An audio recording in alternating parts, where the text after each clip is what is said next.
to rumble. You guys gave me a night off last night. We had some fun, and it's gonna be something else tonight. Woo! Oh, I've been waiting for this time for a very long time.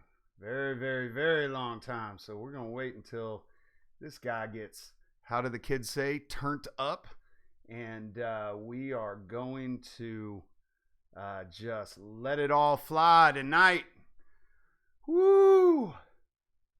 Yes, sir and ma'ams. It is going to get there. I hope that I got all of my teenagers in here, because you teenagers need to listen up, because I've been screaming since the day I started this thing that everybody needs to get rid of their debt and get the hell out of the city and learn to live off the land. Get there, because it's coming. And that is what we are talking tonight. So here's what I'm not going to do. I am not going to throw around any of the talking points that are going around about the little student loan thing that has turned into a wildfire. I will be discussing, it's story time tonight. Oh yes, it's story time. I have been waiting for this moment. And so we are going to talk about it, but we're not going to talk about all of the stuff that's going around about it. No. We're going to talk about the end game. We're going to talk about the thing that nobody talks about. And that is what's going to happen tonight. And my chat on my OBS is still not up. So yes. That is what we're doing. So I'm actually excited. I'm going to put on a show for you guys, because I am extremely passionate about this. Nothing's going to be painful. Nothing's going to be soul crushing like I generally like to do. But it is extremely important. And God, I've been waiting a long time to talk about this. So that is what we are going to do today.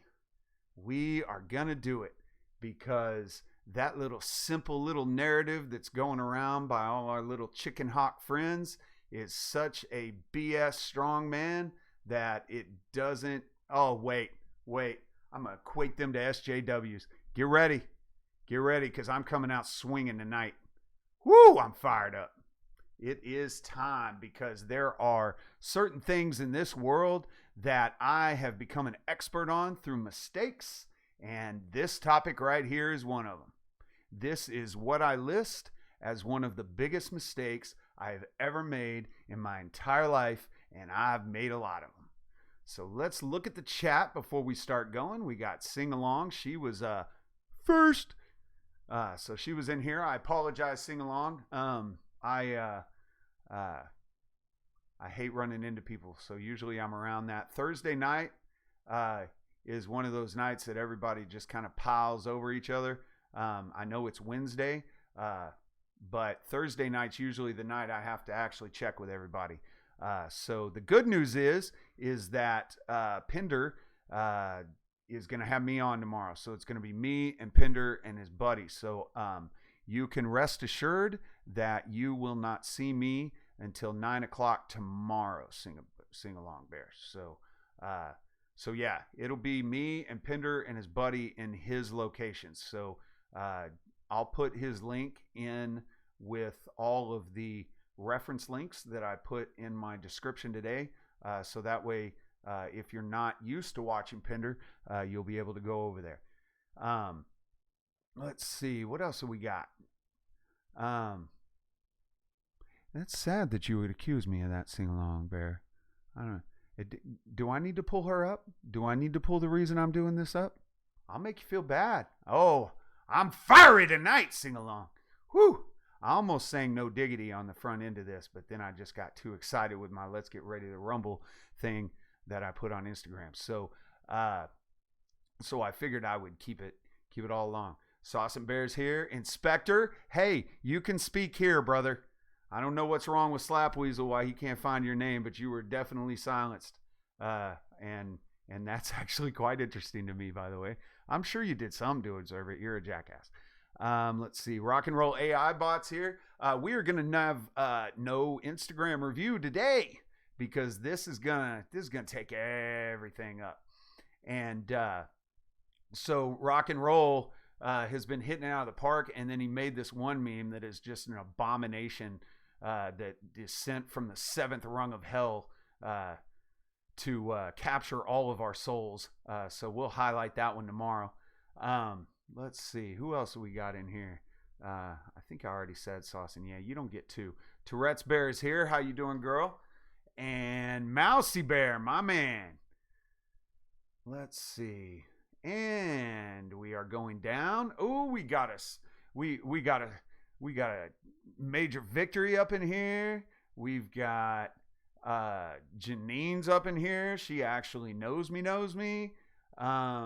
Let's see. And that looks about it. So let's get this bad boy rolling. Woo! All right. So story time. Little 19-year-old me decides to go into the Marine Corps and met the woman formerly known as my wife there. Is that thing orange? That thing is orange. Go away, Orange Health Stream Health. And little old me went to the Marine Corps. Little old me was raised by somebody who understood that computers would be the wave of the future. So when I was about probably 8 or 9 years old, that man rolled up into the house with an Apple II. And for most of you people in here, except for a handful of you, Stark, Devil Dog, what's going on, brother? For most of you that are in here, you probably don't know what an Apple II is. Apple II was a very, very, very old computer. It was one of the first personal computers. It was the Apple II. So the Apple I would have been the first.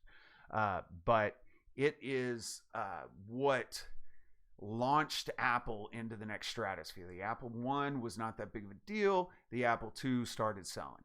And so the Apple II comes out. My dad rolls up in there, probably paid $8,000 for the damn thing because everything used to be expensive, which is what cracks me up when people say that that everything's expensive now and that the cost of living, blah, blah, blah, blah. So he brings this just hunk-a-chunk of computer that may or may not have been involved in sending someone to the moon, maybe.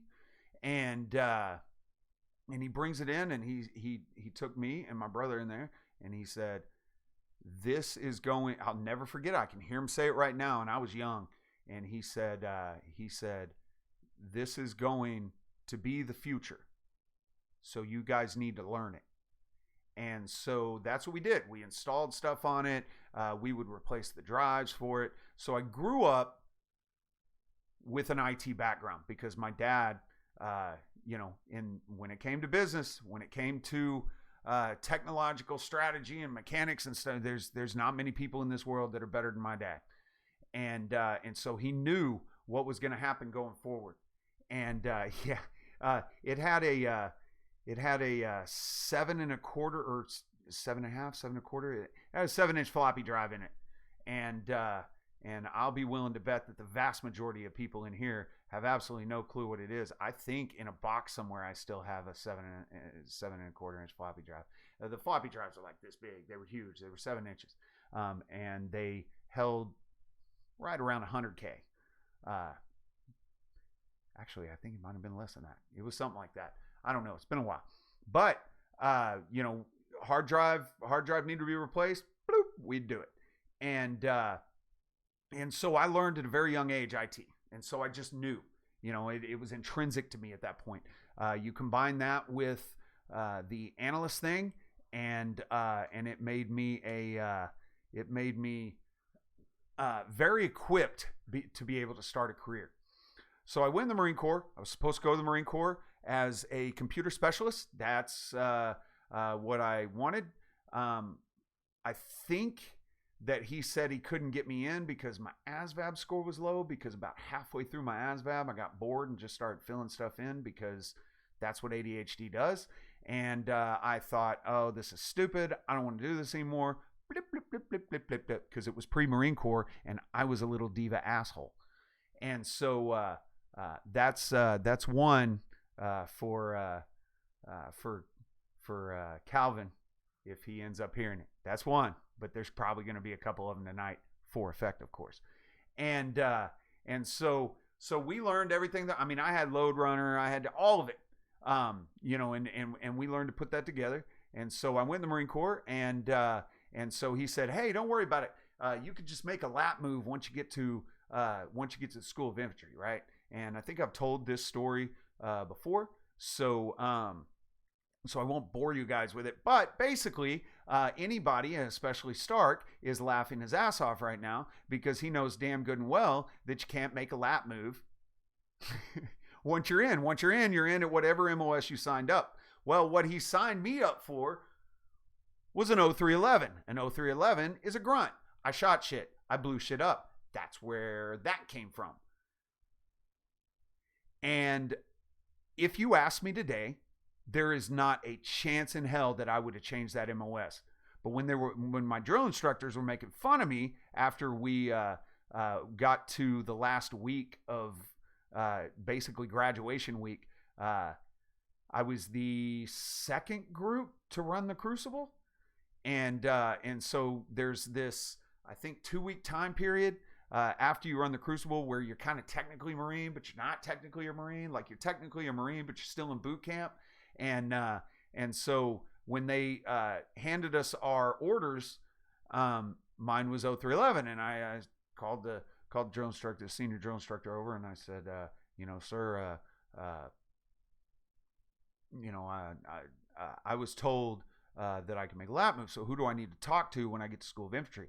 And after he picked himself up off the floor from dying laughing and then told me, you got screwed, you're an 0311, I was pretty pissed because my plan was to get experience in the Marine Corps and then shift, once I got out of the Marine Corps, get my college education, and then go into the IT industry with 8 years worth of IT experience. That was my game. That was my game plan. That's how I was going to do it. That didn't happen. So I spent 4 years running around, shooting shit, guarding neutral zones in Kuwait when they were bombing the weapons inspectors. And I had, it sucked. A lot of it sucked. Being a grunt is not always fun, but I wouldn't change it ever in a million years. I've got pictures, and Stark, we're going to do that. You and me and Semper are going to get on I'm going to go and scan all my core photos in, and we're going to get on Hangouts one day and just have a Marina Palooza. So, and specifically for Sergeant Peterson, we'll talk about Iwo Jima because, it's that whole Army thing. And, but we're going to do that. But I have so many pictures. I've got buddies that I still talk to. My middle son, his actual name is named after the last name of my buddy who ended up becoming a scout sniper after he left after our first deployment.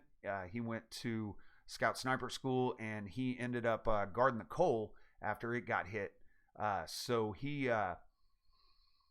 was my best friend in the entire world. I was at his wedding when he got married years and years later, and I named my second son after his last name because that's what you call people in the Marine Corps. So there are things that happened that I couldn't replace. I got to hang off the back of a helo on a rope. It's called spy rigging. I never would have gotten to do that. That was awesome. And it was just like 4 years of a blast with a whole lot of suck. I got fapped out to Mount Town, and I was able to be able to help train the LAPD on clearing buildings and stuff like that. So when the shit goes down, I can clear buildings, I can defend buildings, I know how to secure positions. So, that was number 2, Calvin. So I got at least 4 more because tonight is all about effect. So there's all this stuff. I know at least military issue rifles with iron sights. I know caliber rounds. I know what it takes to maintain all that stuff. I would have never known that if they wouldn't put it in grunt, because the one thing we know above anything is that pogues don't know crap about being a grunt. That's what we know. And so I wouldn't have gotten that. I'd have been to the range like maybe 3 times for qual in my entire 4 years. And I would have never gotten to, learn how to survive in the field. And I would have never increased my endurance. I wouldn't know how to properly iron camis. There's a lot of things that I wouldn't know. But the biggest thing, and this helped me in college, was nothing sucked after that. Because no matter what happened to me, no matter how many hours, we did sleep deprivation training and food deprivation training. So I was used to thinking with little sleep. When I got into college, I was working full time and going to school full time. And I was able to get a couple hours of sleep working 12s. And then when I got done with my 12, I would go and go straight into class. And so for about 3 days, 4 days every other, for 3 days, 4 days every other week, I was getting about 3 hours of sleep a day. And I would have to shift from night shift to day shift in between those. So I learned how to do that in the Marine Corps. I don't know that I would have been able to do that if I wouldn't have gone through all that sleep deprivation training. So if you're talking about, somebody who's not a Christian, because I know that, that's there are people that listen to this that aren't necessarily Christians. So in that sense, that training, you train your body, you get yourself to the point, but let's call it karma. Sometimes karma makes things fall in line. For the vast majority of us that are the core group here, providence. If you're supposed to do something, God's gonna set you away. And so as I, all of this stuff that was completely me getting screwed over in the Marine Corps ended up being the thing that helped me get through the stuff that I had to get through. Right. So, when I was in class and I was exhausted and I was having to do 3 times the work of other people, because I wasn't going to let some civilian piece of crap beat me out in a class. And that was the difference. So I graduated high school with a 2.1 GPA because I just didn't give a crap. And I thought, oh, I don't need this crap. I don't want to do all this. I was lazy and I didn't have any motivation, because I knew that these people I can talk circles around. These people I can think circles around. So I don't need all of this bullshit. I'm going to get out there. I'm going to get in front of people. And then when they see what I'm capable of, then it'll just all click. And so I don't want to do this. I don't need to do this. I'm not going to do this. That's how I was. Then I went to the Marine Corps, and the Marine Corps basically broke me into a million pieces and then built me up, because that's what the Marine Corps is designed to do. That's why if you go into the Marine Corps and you go through their boot camp, when you go to another branch, you don't have to go through their boot camp, but it doesn't work the other way around. And so I figured I was working at I think Supercuts at the time. I'd left MB&A because I was selling credit cards and I was making a decent amount of money, but I freaking hated my life. And so I left that and I went and I was working as like a reception at Supercuts. And I was sitting there and I was looking around one day and I was like, I don't want to spin my wheels. I'd had doors shut. My little plan that I had of just people seeing the brilliance that was my arrogant ass, it didn't work out. Go figure. And so there wasn't any way I was going to get to college, because the same thing that happened to my ASVAB also happened on my SATs. I got bored in the middle of it and just went, screw this. And so I didn't want to waste my time. I didn't have any reason. I didn't know what the hell I was doing then. And so I said, you know what? I'm going to join the military. And my brother was a Marine reservist. And so I said, if I'm going to do it, I'm going to go to the damn Marines. And so that's exactly what I did. If I'm going to do it, I'm going to do the hardest one. And within weeks, I was done. I was out. And it shocked everybody. And then I went there and I did my 4 years there and I got out. And after that, I graduated college with a 3.92 GPA. I think I got like 3 Bs the entire time I was in college, and every single one of them devastated because I was just, I mean, I got in competition with people and I was like, oh, hell no. These people haven't been in a freaking fighting hole at 2 o'clock in the morning in Kuwait, freezing their ass off at 80 degrees because it was 120 and your body's gotten climatized to 120. And so, oh God, it's cold at 80. And these people haven't done that. These people haven't done sleep deprivation. I could clear this room and not a single person in this damn room would make it out. So why am I going to let them beat me at anything? So I did double, triple. I busted my ass to make everything perfect because I wanted to just absolutely hammer. Plus, I'm an old man in college standards, so I got these 19-year-old kids that are going against my, 21, 22-year-old ass, somewhere around there. And so I was the older one. And so what I did with college is I said, okay, what is the fastest route from point A to point B? Because I knew I was doing IT. I just needed a piece of paper to be able to go up to management.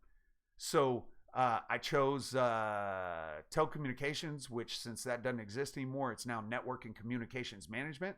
And so that way, about 60 to 70% of my classes, I already knew the answers to everything. And so, yeah, we're gonna get there, Jerome. We're gonna get. It's gonna be a day. Ooh. And so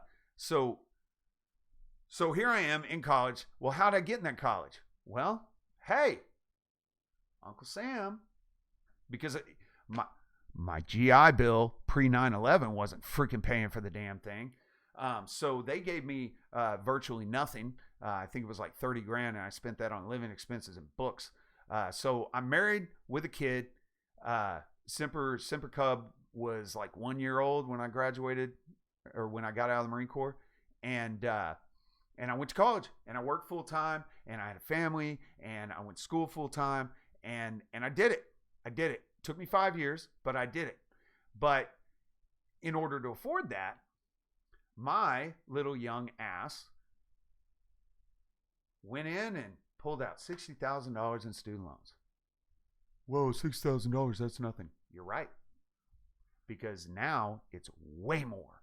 And so I sign all these promissory notes, and I'm like, oh yeah, I'll pay it back. I got 30 years to pay it back. I'm good. What the hell do I know? Right? So I get in it, and I go through school, and I get all my stuff, and everything's deferred, and life is freaking fantastic. Everybody says, oh, it's no big deal. Everybody does this. Oh yeah, go ahead. And, you got 30 years to pay this off, if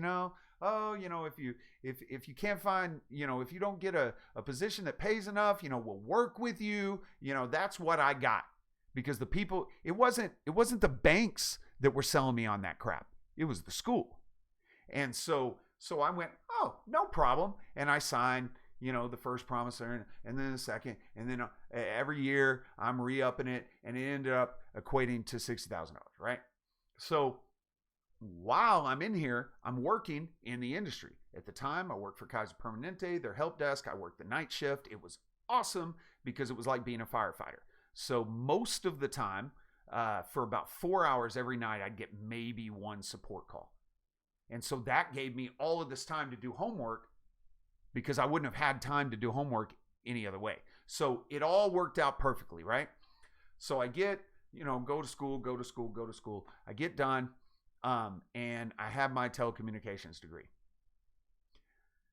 Now it's a network and communications management because nobody uses telecommunications. But when the grid goes down and we got to survive out in the middle of nowhere, I know how to program a physical PBX, and I can run copper. So I can create a communication system that's off a grid that the only way to get to it would be physically tapping the lines, which means you have to come through the perimeter first. And that will be a feat. And by the time somebody does that, that game goes from subvert and avoid to, oh, now we're playing a game. How many people can I get before they get me? And if you send a Harrier in, I win, because that's what'll happen.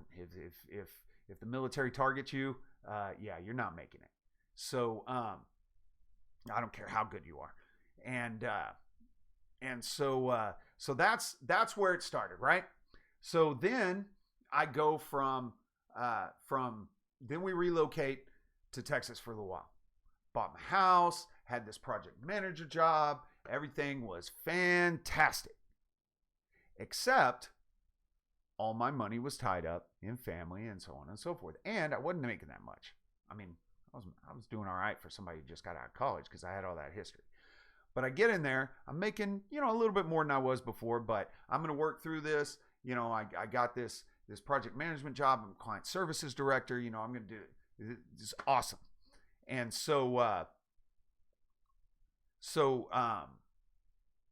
then it's time to pay for the student loans, right? And so, okay, I'm coming out of deferment. I go to pay the student loan. Well, shit, I can't afford that a month. So if you borrow 18 grand, your student loan payment will be somewhere along the lines of about $200 a month as a minimum to cover the interest, right? And it's not just interest, it's compound interest. And that's what they don't tell you. So what compound interest does is you have the balance, right? Balance $60,000, right? Then at the end of the month, it calculates the interest. And it says you owe X amount of dollars in interest, and then you have the principal down here, right? Well, when that's done, the difference is that interest gets dumped into the principal. So there's no way that I can make this payment right now until I get moved up, the promotion, yada, yada, yada, right? So they go, oh, no problem. We'll put it in forbearance. Now, when you tell me forbearance and I'm a stupid kid, I think deferment, right? Deferment does not accrue interest. Forbearance does. Oh, we'll give it a year. Don't worry about it. No, don't worry about it. So you put it in forbearance. And then you go through your year and you're making strides in your career. That client services director didn't work out because it was those sleazy salespeople I was talking about. And so we moved, started renting that house out, moved back to California, right? Went back to California and I got that job as an IT manager. And so, hey, I'm making a good amount of money, right? It's time. I'm making the money. Coming out of forbearance, let's pay this bad boy. Whoa. That is way more a month to cover the interest. And they go, oh, no big deal. No problem. No, hey, we'll give you a little bit more time. We'll give you 6 months. Oh, shit. Well, okay. All right. And so that's what I did. Okay. I'm going through, I'm working my career, getting a little bit more, getting a little settled. We got the relocation costs done. Everything's great. We're only got one car. My wife was a homemaker. I was pulling in all the money. I was making a decent amount of money. But again, I was supporting the entire family because we made a mutual decision to say it would be in the best interest of the kids for them not to go where we had to go, which was a daycare. Plus, if she went to work, she would make just a little bit over what it would cost to send the kids to daycare. So yeah, we were rolling. We were rolling on all cylinders. And then that time ends. And it was even freaking more. And it was like, holy crap. And so it's like, okay, all right. We will let you pay 15% of your income. How does this sound? How does this amount sound? And you go, wow, like that's reasonable. I can pay that. So you start paying that.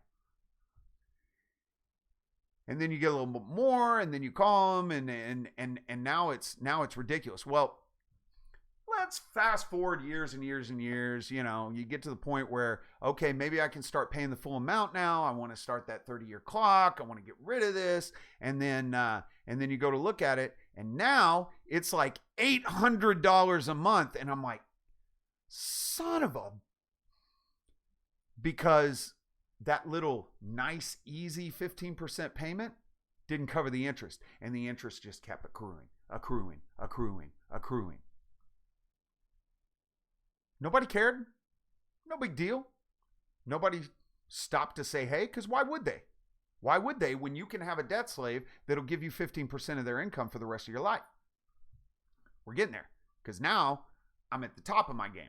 Now I do make a decent amount of money. Now I'm ready to go. All right, I've hit that pinnacle. I've hit all my goals. Let's do this. Only that's when the car accident happened. That's when the divorce happened. So now I find myself divorced. I got to live on my own. So we moved back to Texas. It just happened to be that the renter was moving out. I moved into my old house. My old house payment was great. It was wonderful. Everything was okay. But now there is a chunk of money, even though I have 50% custody of my kids, there is a chunk of money that now directly leaves me for the foreseeable future. Oh, and that ridiculous amount of money that I had to pay a lawyer, yeah, going to be paying that one for, I think it was like 8 years it took me to pay that off. I just paid it off. I was so excited. And so now I've got all of this stuff. I'm doing it on my own. I have to find a job that allows me, if it's on my weeks, to be able to take time off, take them to appointments, unreimbursed medical expenses, all of this stuff. So I go, oh, Jesus, I got to stay on this 15. I can't do it. How much if I wanted to start paying this, guys? $1,000 a month. Holy crap. Like, my sweet mother of heaven.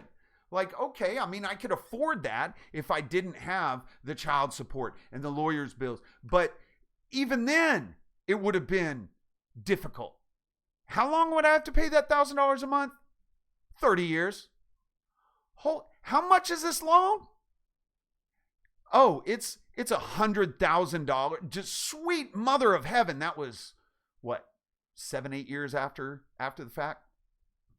So then I go, well, I can't afford that crap. And so what I did is I said, give me the 15%. And then I started paying on everything I possibly could. Pay. I've gotten myself down to, I think I owe about $4,000. So within a year, the next year, I will be completely debt-free, except for, you guessed it, those federally backed student loans. So what was it? So I paid the lawyers off recently. And I went, you know what? Don't have a car payment anymore. Don't have, the lawyer payment anymore. Don't have any of that. Let's find out how much I need to pay. The thing is now currently sitting at $150,000 off of a $60 loan with a good period of time where I was paying them 15% of my income. And it is a $1,700 a month payment. Minimum. So if I decide to start paying the full amount today, I would finish paying for my student loans when I am 72 years old. Almost 72. It's not till August 4th. 72 years old, paying $1,700 a month. So basically what that is like sending me a bill telling me I owe you $5 million this month. That's how laughable that is. So what am I going to do? Well, I'm going to remain a wage slave for the rest of my life. 15% of anything I make, 15% of my yearly tax returns are going to be funneled to a bank. Who, by the way, we bailed out with my tax money. But hey, Let's forget about that. Sorry if you're wearing headphones. That was for effect, Calvin. So 2008 rolls around, right? Economy completely crashes. And why? Because people were making hand over fist, writing junk loans, and about 10% default rate. Took these things that were too big to fail down to their knees. Well, one of the banks that got hit, that actually went under, was the bank that my student loans were a part of. And lo and behold, a new bank starts sending me bills, and I have to reset all my little 15% and blah, blah, blah. That bank went under, which means that my little $150,000 student loan, that I still owe, by the way, got bought for pennies on the dollar. And they're coming after me for that amount. And they will, and they got me. There ain't shit I can do. Nothing. So, okay, you know what? A long time ago, I accepted the fact that and you guys have heard me so many times say, I'm going to pay my student loans till I die, and I will. And so that's what everybody's talking about. That's what the hubbub is. Because we've got banks that got trillions of dollars, taxpayers' dollars, because they made stupid decisions when it came to mortgages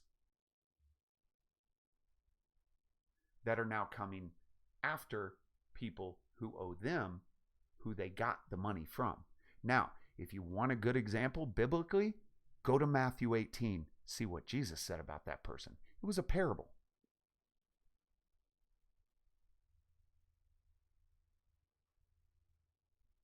I'll let you guys read it. We don't need to go through that parable. I think I hit it the other day at the very beginning. So this whole time, I'm like, why doesn't anybody see this? And I had a friend who I'm actually trying to get a hold of right now because I'd actually like to have her on. She actually is part of a student loan group that went to Washington to lobby for them to do something when DeVos came in.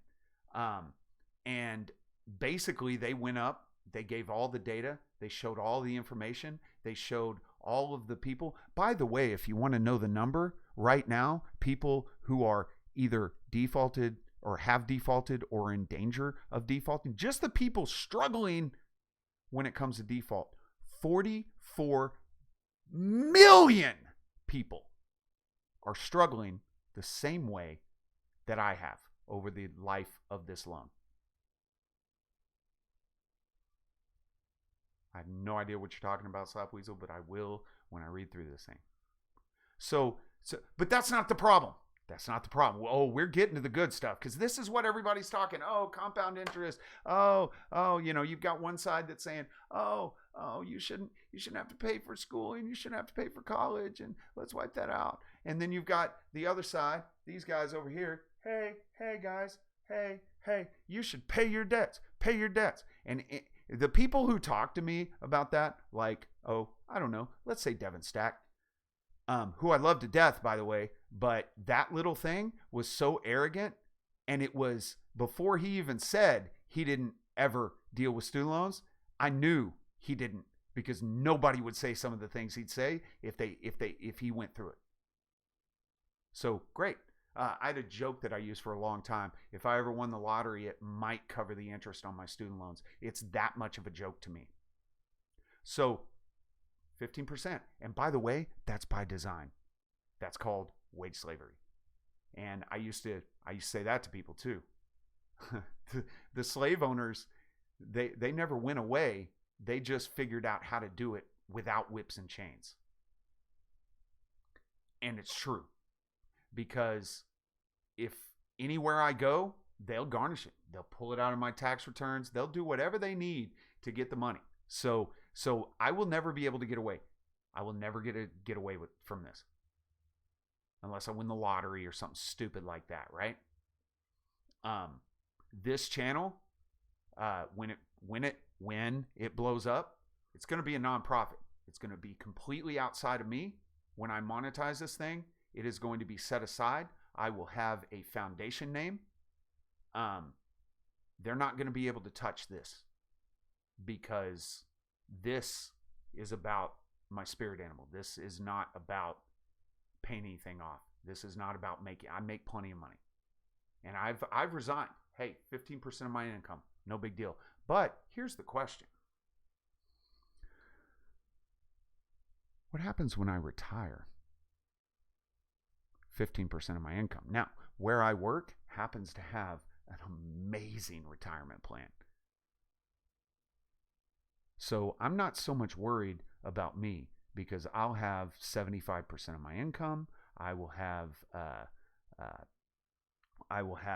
a pretty sweet insurance deal, and I'll be able to pull SSI. But if you're going to rely on that SSI money, and the link is down in my description, you can go and read it for yourself. Anybody who has to pay 15% of their income when they're on SSI will be taken down to a point that is well below poverty level. Oh, well, poverty level's not that. Oh, have you actually seen what the average American income is and what America considers the poverty level? It's not much. So here's what is about to happen. And you can't stop it. You paid into it. You can't stop it. So here's what's going to happen. People are going to start collecting their SSI, and they're not going to be able to survive. What happens then? Think about it. It's a big-ass question mark. What happens when 44 million people can't afford to live anymore? I know. Oh, they should have been more responsible. They shouldn't have taken out that blah, blah, blah. Let's look at your life and look at all of the stupid-ass, uninformed decisions you made at 19. Especially if the people you respected are telling you to do it. So, hey, I'm good. I've set it up to where I'm going to be fine. I'll just pay my 15%, and if it gets really bad, I'll just play the 290-day game, and that's where the danger is going to come in. Because here's the biggest question. What happens when I die? It gets discharged, right? What does discharge mean? That means that the government, who insured my loan to begin with, pays it in full. So all of you little Shapiro, not you guys are amazing, but all of you little Shapiroites, the ones running around screaming, it ain't the taxpayer's responsibility. Guess what? It is, because the government backs it. So when I die, it's going to be paid off. Now, I'll probably have paid the $60,000 once or twice over again. And that right there is the one thing that nobody's talking about. So let's break this down. $60,000 student loan balloons into $100, then turns into $150 through compound interest. Whenever you sit down to actually start doing the calculations on the handy dandy little website they give you, it tells you the years. It also tells you what your payments are. It also tells you, once you pay it off when you're 72 years old, how much money you actually paid in full. Well, for my little $150,000 student loan, if I started paying today, and this is, again, after all those years of 15% of my income, after it being basically the bank falling down and another bank coming in and buying it for pennies on the dollar, that's called pulling money out of thin air. After all of that, if I started paying, it would be $1,700 a month for 30 years for a grand total, and this is what the website said, for a grand total of $300,000 paid. If you pull out a $17,000 or $18,000 loan and you pay them $200 a month for, 12 years? You just paid about $44,000 for a $17,000, $18,000 loan. That's tiny. So the problem is that I'm only going to be paying 15% of my income until I die. Because I need to now save up crap and make sure that I have shit to be able to survive once I'm no longer working. So I can retire, so I don't have to go be a Walmart greeter when I'm 80. Because my family doesn't die. Ever. Like, everybody in my family lives to be like a gazillion years old. So unfortunately, my little goal of getting a good 10 or so years of retirement and then get hit by a Mack truck and not seeing it coming, that's probably not going to happen. And so here's the thing, guys. If I'm only paying 15% of my income for the next 30 years, that $300,000 is going to roughly get to about $400,000 to $500,000. And guess what happens when I die? The bank doesn't get $60,000. The bank gets $400,000 or $500,000. So all the people saying, "Oh, pay your stuff, pay your stuff, pay your stuff." Yeah, guess what? It's also tax-free. It's not considered income anymore. Thank you, President Bush or Trump. Which is nice if you have disability or you're in a community property area and you get, you pay it off in full, or it gets discharged when you're disabled or something like that. Then at least you don't have $10,000 to $15,000 to $20,000 worth of taxes you pay. But the inverse of that is equal. So here's the distinction I want to make, just for everybody who's haters at the idea of discharging student loans. If you discharge it now, it's only pulling $150,000, which is a lot, by the way. It's only pulling $150,000 from the taxpayer base. Either way, it's going to get paid. The question is, do you keep somebody as a wage slave so you can keep your money throughout their entire life and then get a nice little $400,000 or $500,000 check that comes out of the taxpayer money, by the way? Or do you handle it when it's still reasonable to handle it for 44 million people? Because here's the reality. How many, raise your hand, give me your little Simpson hands. How many people saw The Big Short? Anybody? Of course you did. It was a freaking fantastic movie. It's from Hollywood, so I'm sure it wasn't all true, but I love that movie. That's in the list of the top movies that I love because it was just fantastic. But The Big Short was really good at least showing a version of what happened. So what was The Big Short? The Big Short was a movie where a guy, an analyst who sees shit way ahead of time, figures out, and I'm sure he just figured it out through analysis, figures out that this housing bubble that everybody knew was bullshit, but for some reason Hollywood liked to portray it, it wasn't, that this housing bubble was going to crash. So what did he do? He shorted the stock market on AAA stock. And everybody called him crazy, and everybody laughed at him because they were impenetrable. It was the scheme of a lifetime. You wrapped it up. You told everybody it was great. You did fine. The media was going out there. You had both sides that were saying the same thing. Everything was great. Everything was fine. And then in 2008, everything wasn't fine. Because all of these adjustable rates went through the roof. Why? Because one person defaulted, two person defaulted, three person defaulted, and it just, then 4, then 5, and then the banks are like, oh crap, we're losing money. So what do they have to do? Raise the variable rate. They raise the variable rate, and now my mortgage payment just doubled, and now I definitely can't afford that because I was barely affording it because, hey, you're making money on shit that you already bought. So you help somebody buy something because why not?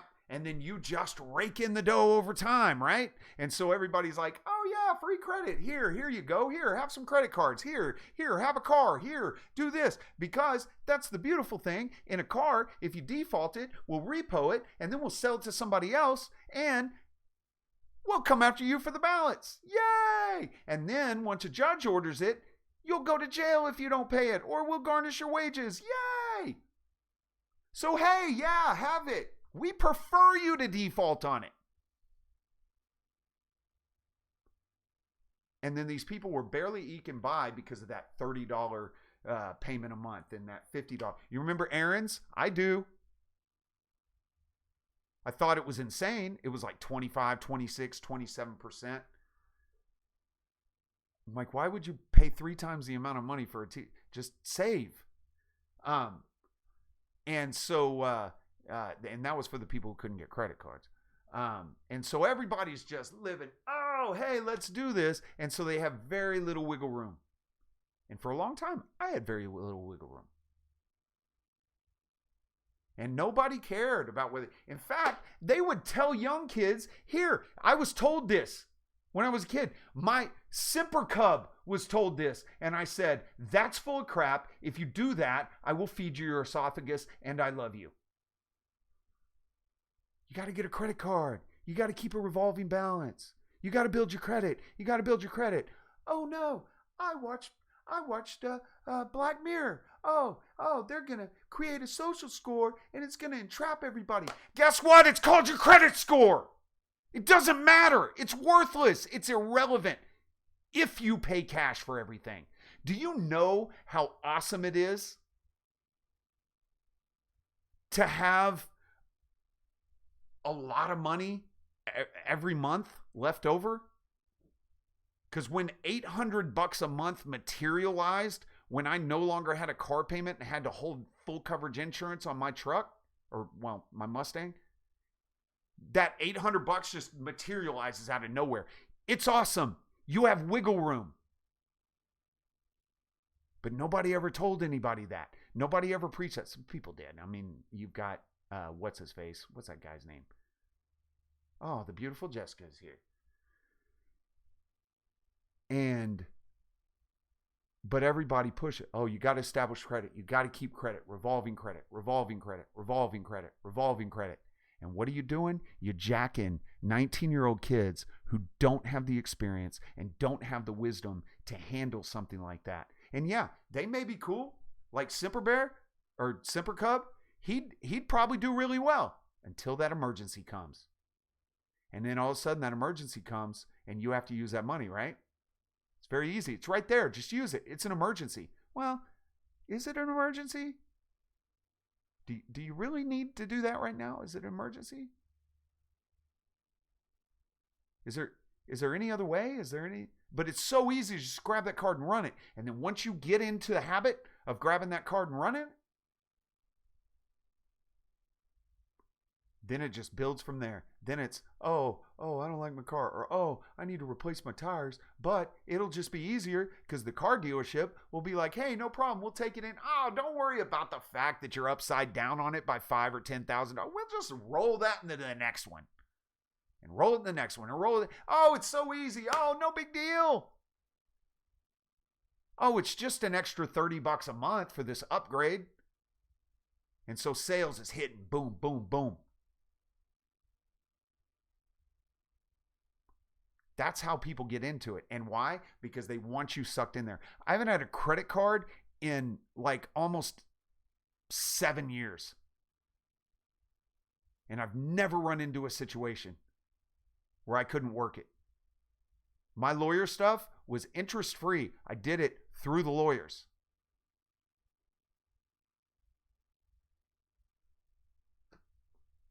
It can be done. But that's not what we're talking about. That's just what led up to people not having enough wiggle room to handle even $100 a month change. And so all of a sudden, these people who had no business being in these ridiculous houses start falling left and right. And guys, it wasn't that many. I think it was 10% at most? But I think it was even less than that. of people who defaulted on their home loans, and it brought the entire financial institution to its knees. And that guy got extremely rich off of it because he shorted it. But see, again, we're talking about Hollywood. I think the banks that are still up there, I think a lot more people shorted it than that movie indicated.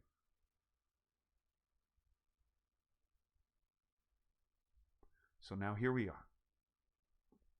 They opened up the legislation for student loans. They said, hey, you can get student loans. They're going to be federally backed. So you can't lose money, banks. Give it out. Let's educate the people. And then the schools go, wait, people can take out loans? Holy crap. We don't have to make it fit in that $40,000, $50,000 mark. And no. We can move it up. We can charge more. And they did. And so the price of a college education goes up and up and up. Well, why do you have to have a college education? Oh, that's right. Because the corporations that these banks have major share stocks in decided that you can't promote unless you have that piece of paper. So now, if you're going to work in the corporate world, we're going to pigeonhole you in. You see why the word Ponzi scheme gets used? Because every single level, and they all have their hands in it, and that's not conspiracy, that's fact. It's called divesting, and banks do it. They take the money that they're holding for you and they invest it. Where do you think they're investing it? In the stock market, in companies. So it would give an added benefit in non-STEM to require to get to different levels of education. So you can go get more loans, feed into the schools, and there's our cycle. See, look how I turned that into the emotional stuff. Freddie C., how are you, sir? So we now have a system that, just like the housing market, is a ticking time bomb. They opened something up to people they shouldn't have opened it up to because people wanted to make money. And then the feds came in, said, we'll back it. The bank said, wow, look at all this money we can make. We can get 15% of people for the rest of their damn life. We can do this with compound interest. Holy shit, they're never going to be able to pay this off. If they pay it off, it's going to be 2, 3, 4 times the amount that they borrowed. We're going to make a fortune. By the way, guys, when we do offer that 15%, because it's federally backed, we're going to get it at some point anyway, so we'll just put that as future losses. And when it gets to a certain percentage over what they actually borrowed, then what I can do is I can sell it to you for 75 cents on the dollar. And then that person still owes the same amount. And you wait until it builds up to 10 or 15% or 20%. Woo-hoo! And you know what's going to happen? We'll put the right people in the right places to say the right things, and everybody will be, yeah, that's right, pay your bills. And we just get to rake that shit in. Well, see, here's the problem. Once you're at 44 million people, that thing gets real top heavy. And it starts to lean. And there's nothing down here. I'm going to use my hands in a different way so you guys can't meme me. There's nothing down here but a little bitty strip. And just like the housing market, it's going to fall. And it's going to be even easier to fall. Because the people who are paying 15%, as this thing catches fire and blows up, are going to go, I can go 290 days. As long as I come back in and get it righted and make a payment within 290 days, if I do it on 280, then it'll reset the clock. Because I can't afford the 15%. I'm on Social Security. I'm on a fixed income. What? Are you guys going to make me live on? Not me.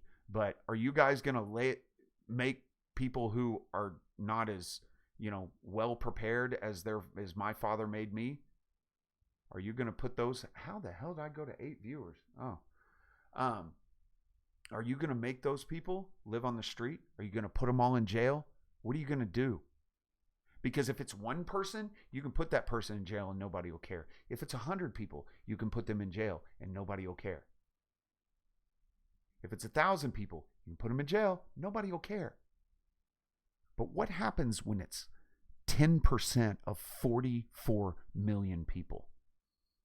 What happens to the banks? You know, the ones that are too big to fail? Well, nothing, because they've already probably freaking shorted it. So they'll just make more money either way. So the real question in this whole debate is not whether the taxpayers are going to pay for it. Guess what, guys? We're screwed. Everybody who didn't take out a loan is just as screwed as the ones that did. But how much money are you going to give the banks before you decide to do something? So I like this conversation because, by the way, at that lobbying thing at the very end, DeVos said, look, I know this is a real problem, but we're not going to do anything about this. That's what they said.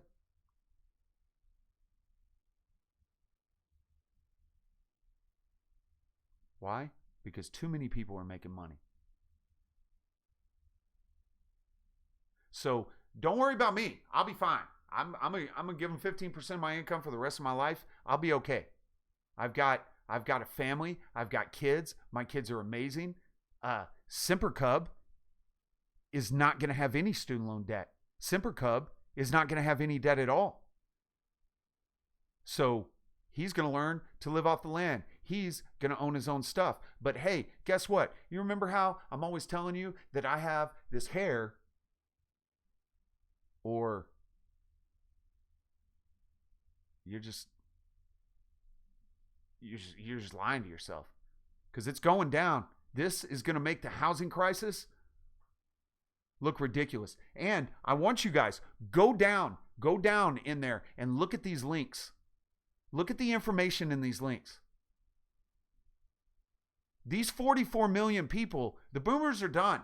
They're done. They're already on Social Security. They're already enjoying their benefits. All the people who went to college and paid 30 grand and their parents helped them pay for it and all that stuff. Those people they're dying off now. They're old.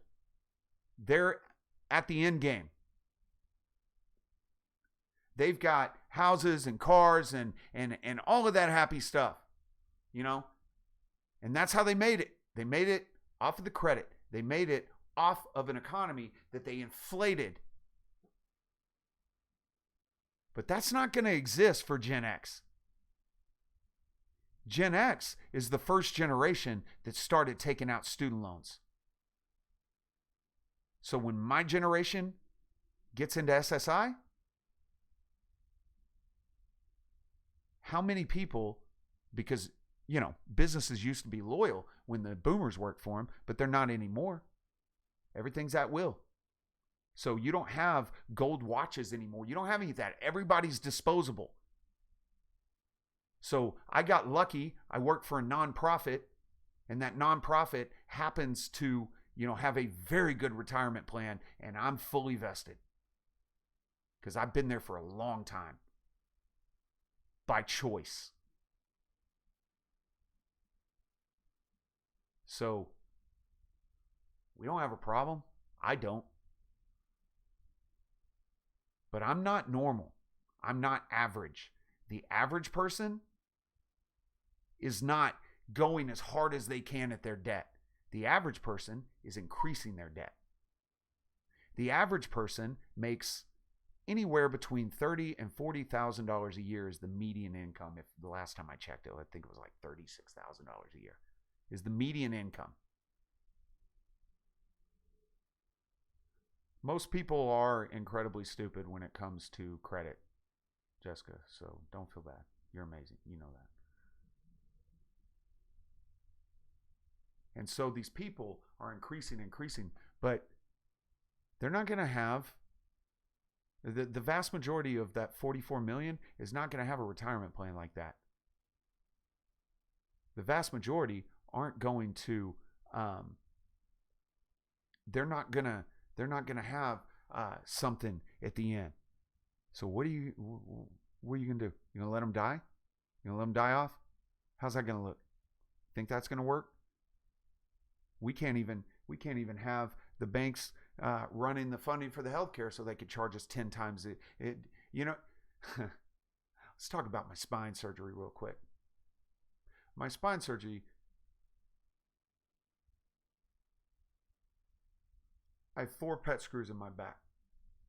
The line item for the full priced pet screws was $9,000 a screw. And basically what a pet screw is it's a screw that's hollowed out and it goes into a line. And so that way, minimally invasive, they can slide it down and put it in. You know what the Medicare rate for them are? I think like $3,000, $2,000, something like that.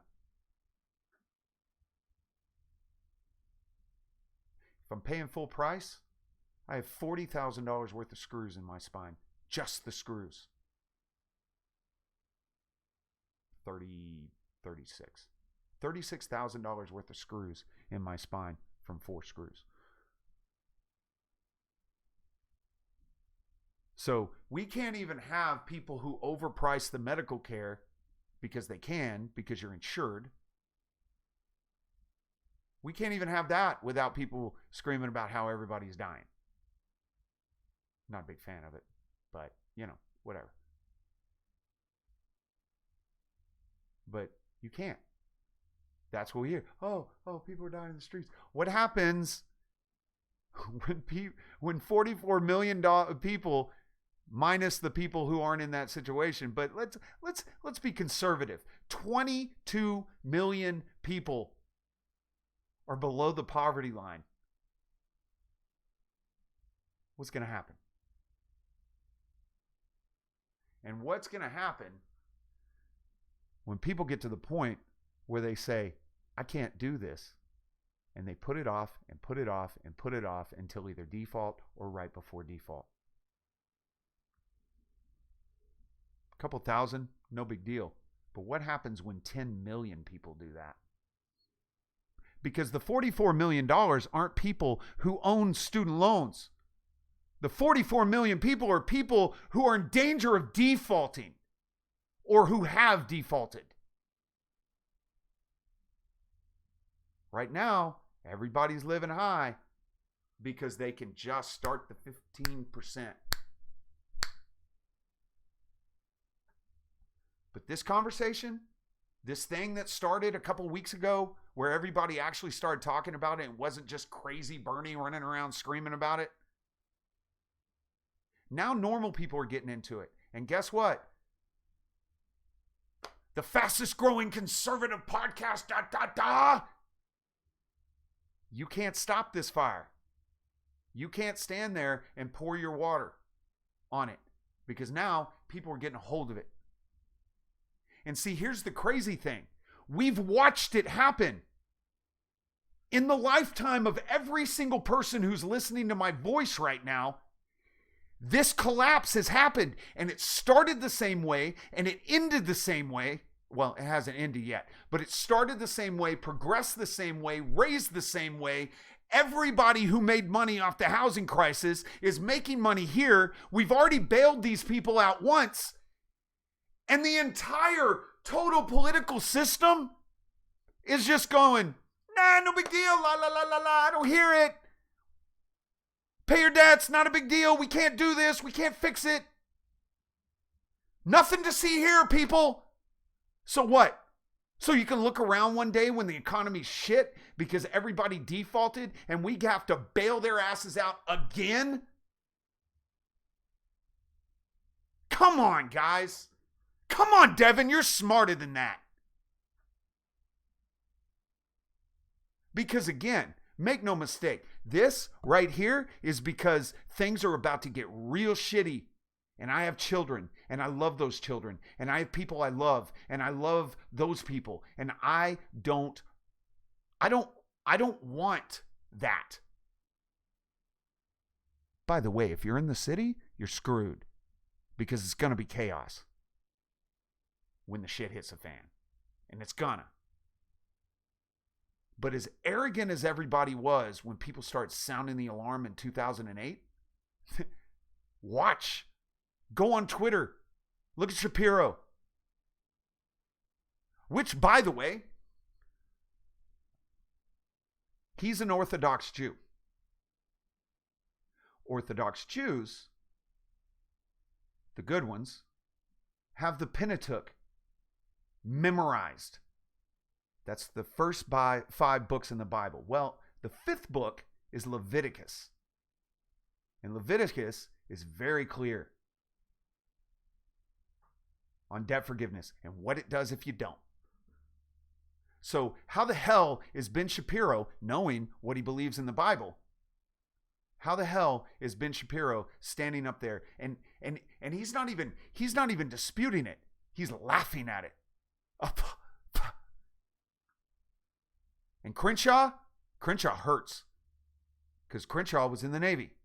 The Navy has this little thing called the Department of the Navy, which is the Marine Corps. So Crenshaw is one of mine. He's one of my guys. Well, Stark is probably still in here. He's one of ours. Go look at the way he talks about people who are in heavy student loan debt.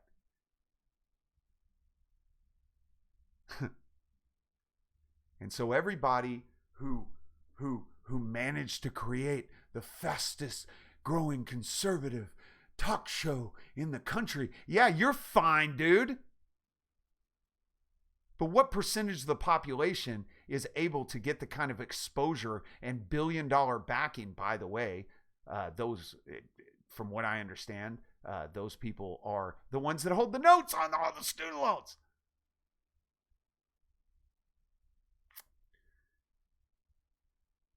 There's not a large percentage that make millions in Hollywood. There's not a large percentage that make millions in corporations. There's not a large percentage of people who make millions of dollars.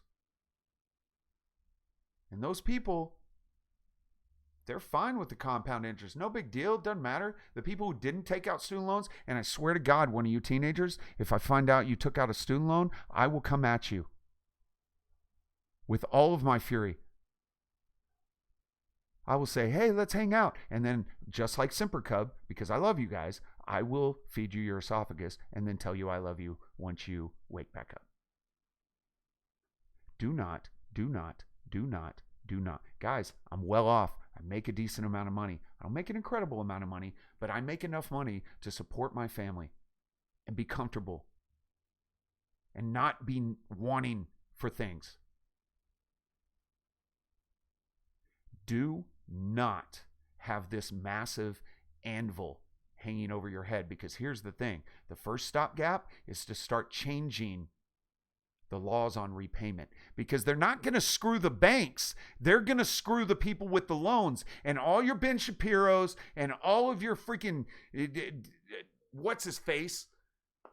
Navy SEALs, all of them are going to be going, yes, change that law, change it. And that will be the catalyst for defaults. Because that 15% won't be good enough. That 290 days is not going to be able to stay. And everyone will clap for it. Just like when whatever president's going to sign it, and it's probably going to be Trump, signs the Patriot Act for the internet,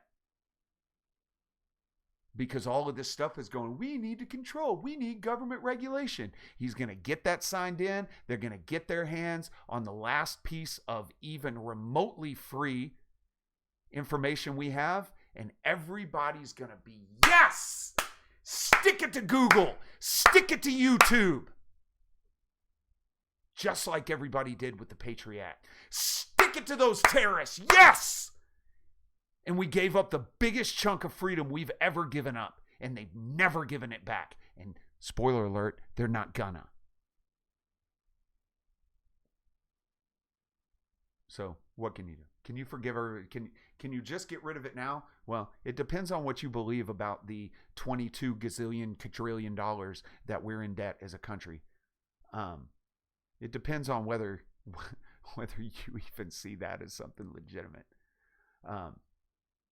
But that's conspiracy theory things, and we don't need to go there.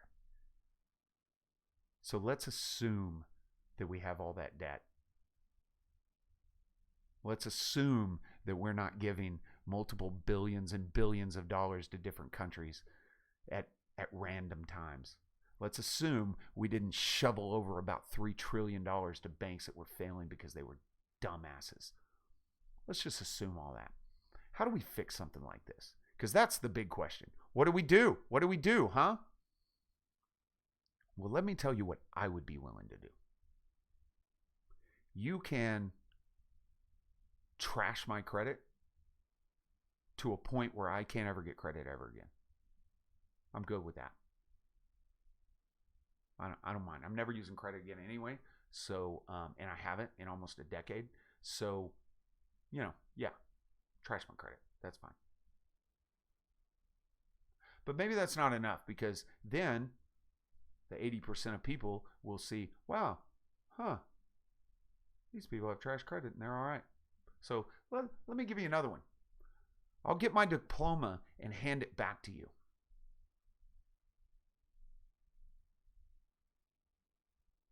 How about that? Why can't we do that? Why can't I do that and say, you know what? Hey, I've been paying on this thing for a while. You got your money. You're going to have to discharge it anyway.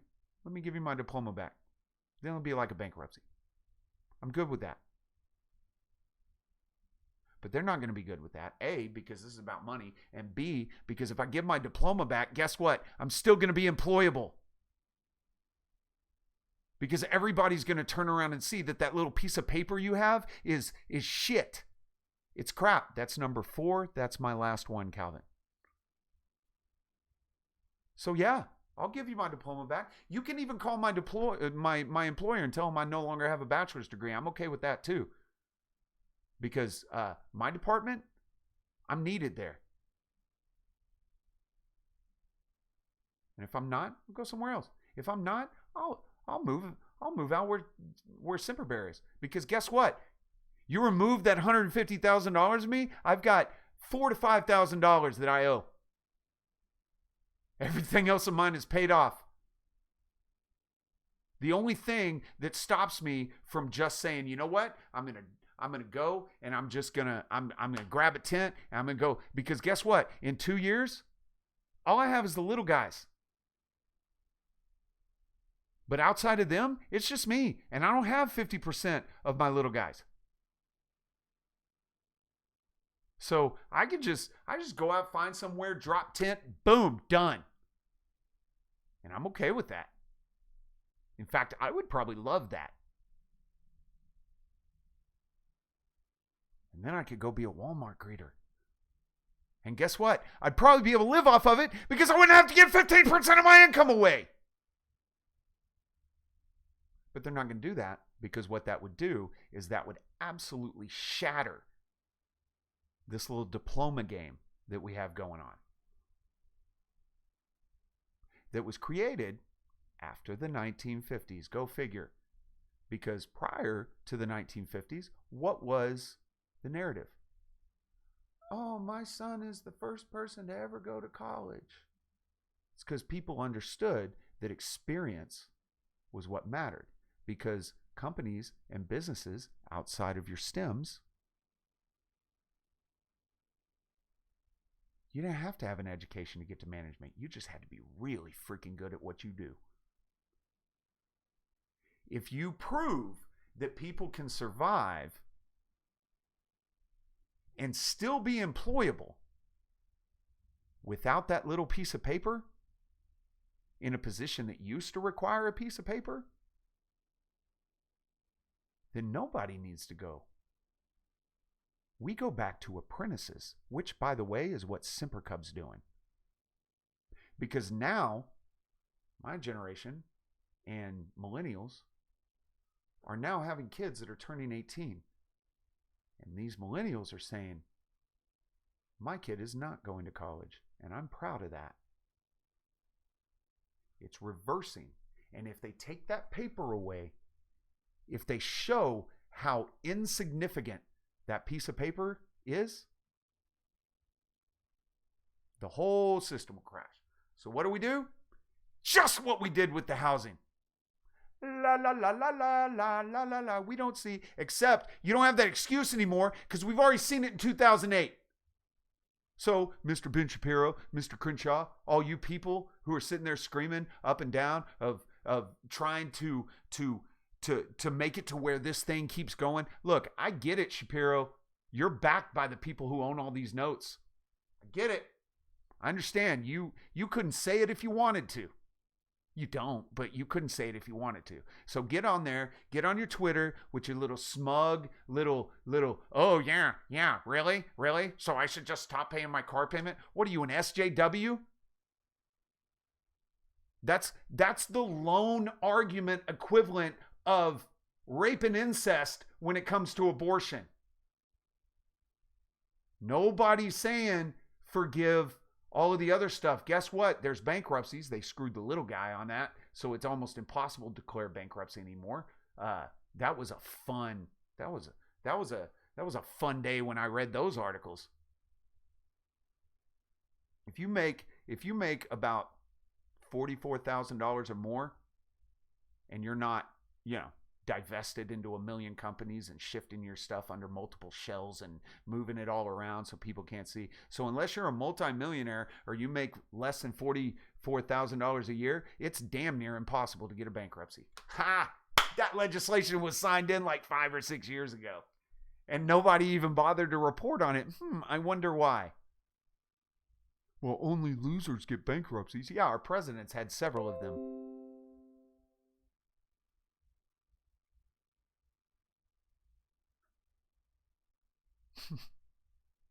Rules for thee, but not for me. That's how that goes. Oh, it's the top 2%. No, everything runs off the freaking taxpayer's back. Everything runs off of the middle class, which is why it's starting to not exist. Not because of the super rich people, but because all of the laws, all of them are set up to screw people like me, to screw people like you. So you know how you stop yourself from being screwed by those laws? Don't buy into their shit. I don't have a choice anymore.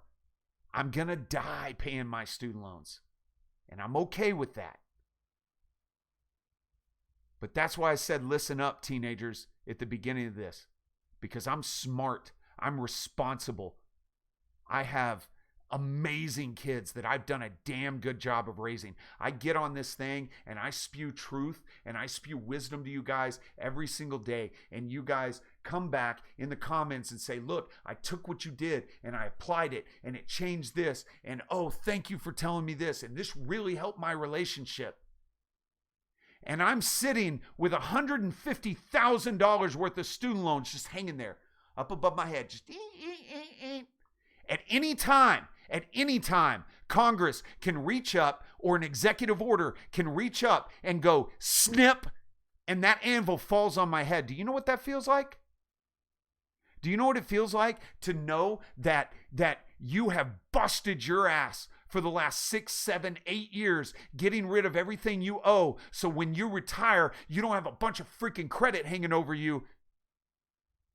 And then there's this thing that's completely controlled, the rules of it, by the government, and is held by banks who could watch me burn alive on a stake and not even care if there was enough money involved.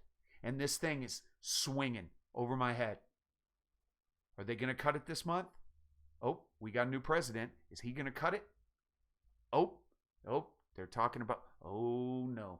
Uh-oh, we're having financial problems. Is this the freaking year that they cut it and that anvil falls on me and crushes me because there's such a debt that even if I wanted to pay it in full, I couldn't, even in 30 years. If you make 60 grand a year, you might be pulling in with insurance and taxes and all of that, depending on where you live. You might be getting $3,600 a month gross after everything's taken out. So for somebody who makes $60,000 a year, the amount that they want me to pay a month on a $60,000 loan that I borrowed when I was like 21 is half of somebody who makes $60,000 a year gross. The net of that, it would be half of the net. 50% of somebody's income that makes 60 grand a year just to pay my student loans for 30 years. So you guys who don't have them, you guys who didn't get sucked into that, you older people who didn't get sucked into that,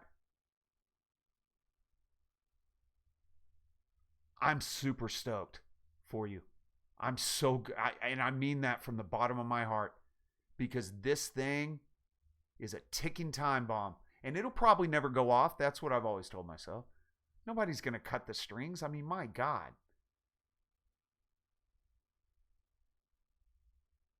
But you listen to people talk.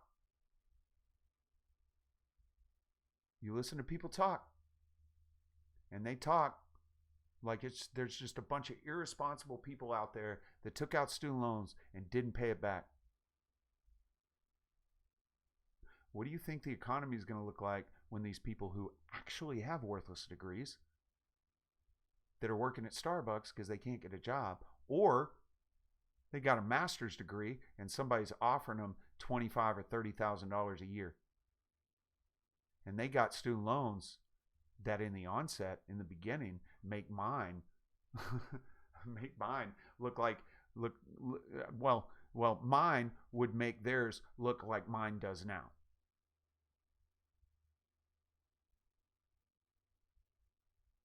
Crash, crash, crash. You're not going to be able to pay it, guys. And eventually this thing's going to fall over, because everybody thinks, hey, we'll just get 15%. We've already planned on it. These are future losses. We've already made the plan.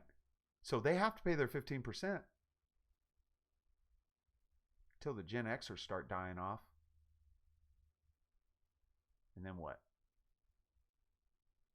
So something needs to be done. You want me to give you my diploma back? That's fine. You want me to give you my diploma back and you trash my credit? Fine. I don't care.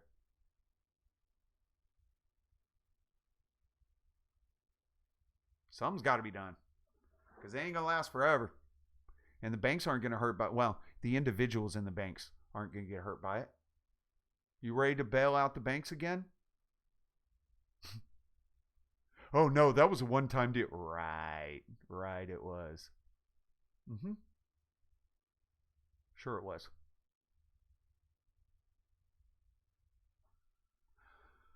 Hope you didn't sign one of those arms that they started selling again. Yeah, by the way, they're selling junk loans again on the housing market too. Next time you go and talk to an underwriter, and I got a couple people that I know that are underwriters, and I was like, pretty soon they'll start selling arms. And one of the underwriters looked over at me and she goes, oh, she didn't say Semper, she said my real name, but she goes, oh, Semper. She's like, that's the majority of the loans my company does. They're already doing it. And I went, oh, fantastic. $3 trillion. What do you think 44 million people defaulting on their student loans is going to cost the taxpayers to freaking prop that up? I don't know what the answer is, but here's the answer. Take my diploma, destroy my credit, let me do a, what do we want to call it? We need a fun name for it. Let me do a,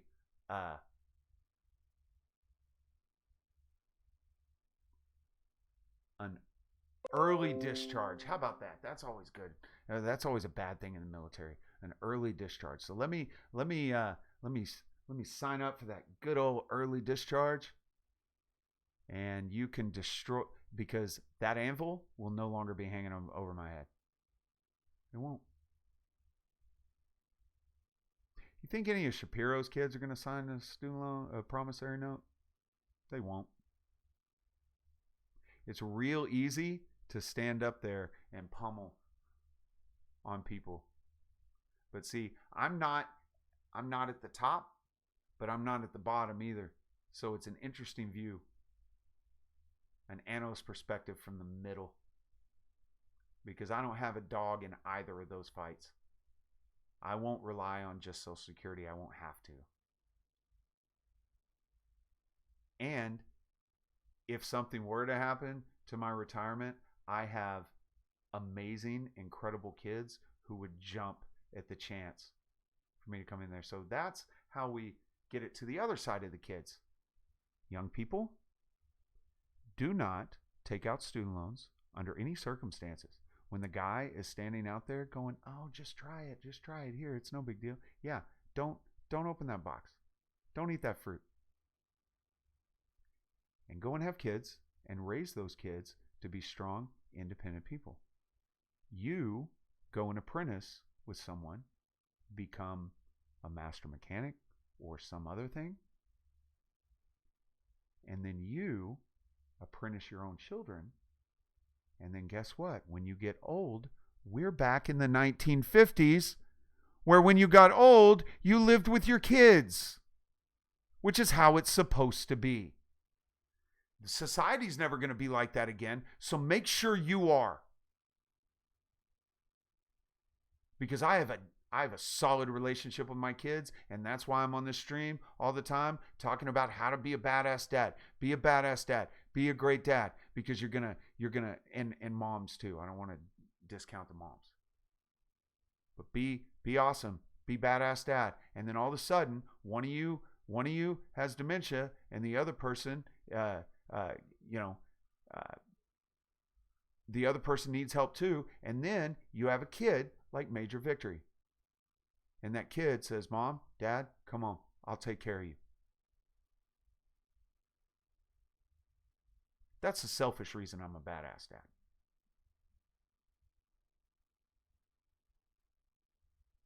But guys, I can't change my situation.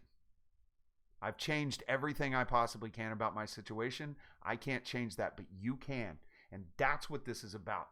I'll throw it down. I'll tell you where I think it's going. I'll tell you why I think it's going there. I will say the crap that your right wing and your left wing won't say. "Oh, forgive everybody of all debts." Oh no, you pay your bills and there's no circumstance in which you don't. Oh. Neither of those are the answers. But for you guys, for some of you guys, for AI bot, for Calvin, for Come Correct, for who else is in here? One Guy, sorry. For you guys, you don't even have to play the game. You don't have to get to the point where you say, "I've taken care of everything except for this massive mistake I made when I was your age." You can stand back and you can say, oh, hell no, I know what that is. Not going to happen. And that's how you avoid it. For me, I'll just look up at the anvil. What's the worst you going to do to me? What are you going to do to me? And take everything I got? Fine. Go for it. I will walk my happy ass into the middle of damn nowhere, because I do know how to hunt. I do know how to field dress. I do know how to live in the field. So I'm good. And it'll be fun. I'll enjoy it. I'll have bears come out there and hang out with them. But worst case scenario, you take everything I have, I'll go live with my kid. For the record, if you're a conspiracy theorist, that might be a reason that you don't want people to have kids. Maybe. I don't know. I'm not saying that's the case. I'm just, I'm saying, hypothetically, maybe.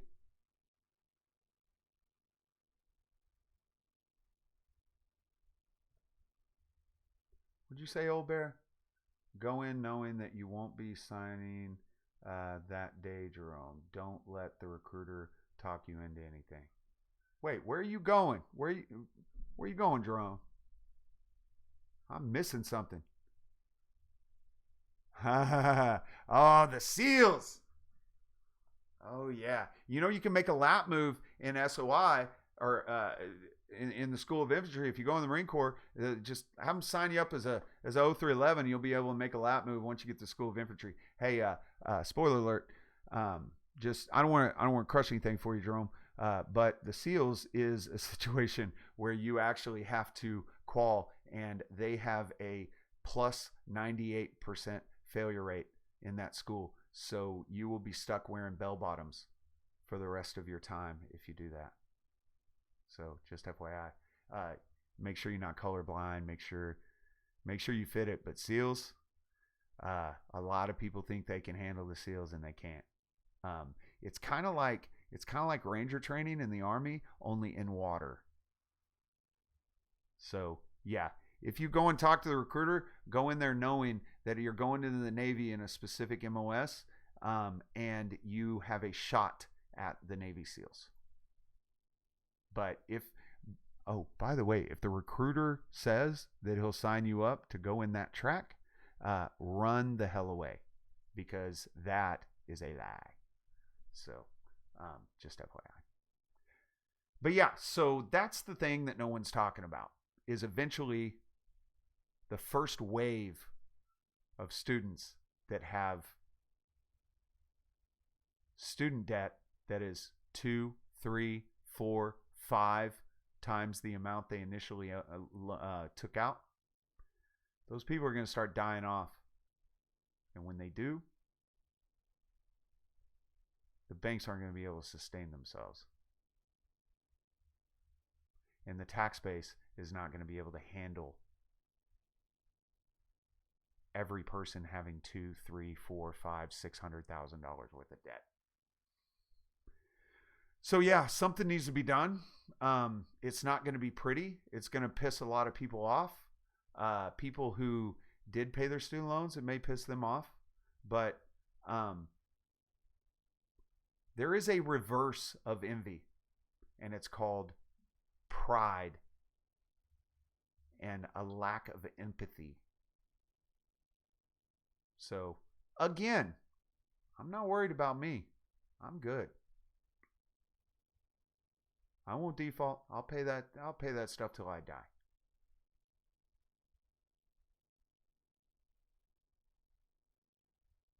But there's a lot of people who aren't going to be able to. And when that happens, you think it's going to hurt smug little Shapiro? You think it's going to hurt Crenshaw? You think it's going to hurt any of these people like, say, Crowder, who stands up and makes jokes about it, thinks it's hilarious?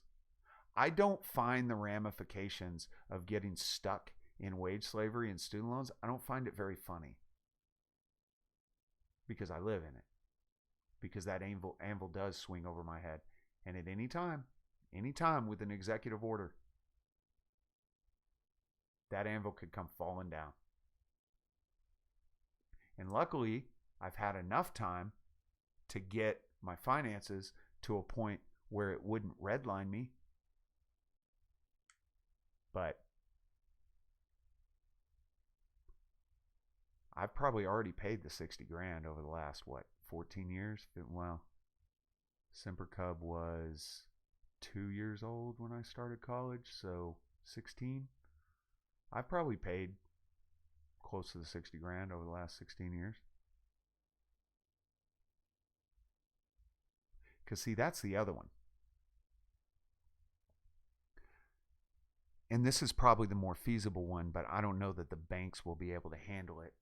Or at very least, the executives won't be able to handle it because it'll take their P&L and throw it into another stratosphere. But how about this? And I'll do this. You wipe out the interest that's accrued, and you tell me, pay this $60,000 loan, I'll have it paid in under a decade. I'd be okay with that. That's your solution, by the way. Go in and say you guys have been getting 15% of these people's income for however long it's been. You've racked this up. You've bought and sold these loans over and over and over again. So guess what? We, as the federal government, rewrote that whole backing thing. So here's what you're going to do. We're going to reset at the original loan amount, and you're going to wipe all of that compound interest. And then you're going to set a fixed monthly payment for these people without compound interest. And they're going to pay down that loan over time with that rate, but no interest. Because you guys lived too far on it, and you damn near took our economy down. How's that answer for you, Sergeant Peterson? Does that work? Because that's the right answer. Responsibility on this side, holding responsibility or holding accountability to the people who screwed it up. But they're not going to do that. Why? Because then they won't. Their PACs won't get any money. Because the people who own these loans are the ones that are paying the PACs. It's all circular. And it's going to go and go and go and around until it fails, just like the damn housing market. Night, Jerome.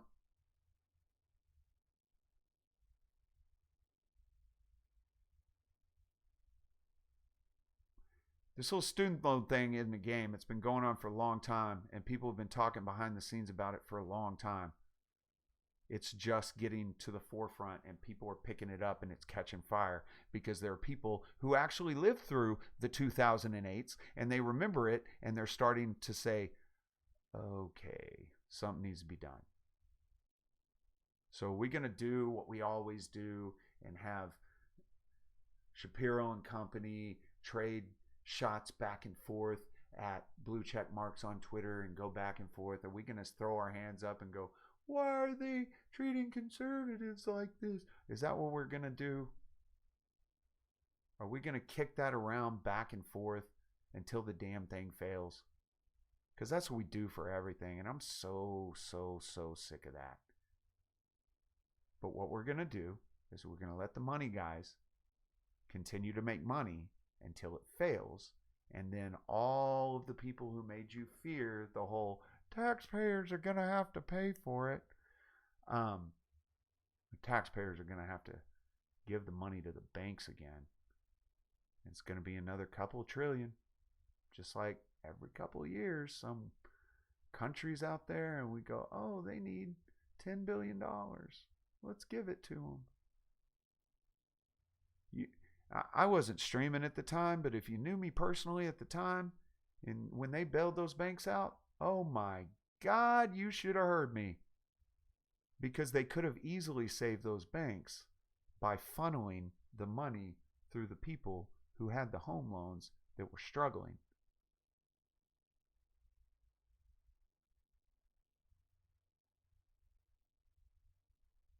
But that wouldn't be fair. No, you can't do that. What about my loan? I paid my house off. Well, guess what? You bought a fucking yacht for a CEO with your tax money.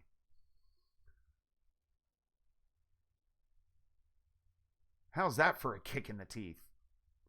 Which is fine. If you can afford a yacht, that's great. But there are yachts out there, there are houses out there that were paid in full with your tax money that the politicians who receive PAC money that is paid, you guessed it, with your tax money from that bailout, to convince the politicians to make sure that if something goes wrong, they bail them out with your tax money. Oh, and don't forget, at your expense. Did your mortgage go down when your bank failed? Or did somebody buy your mortgage on pennies for the dollar? When the bank failed that had your note, and some other bank came in and bought your $400,000 house for $150,000 on that note,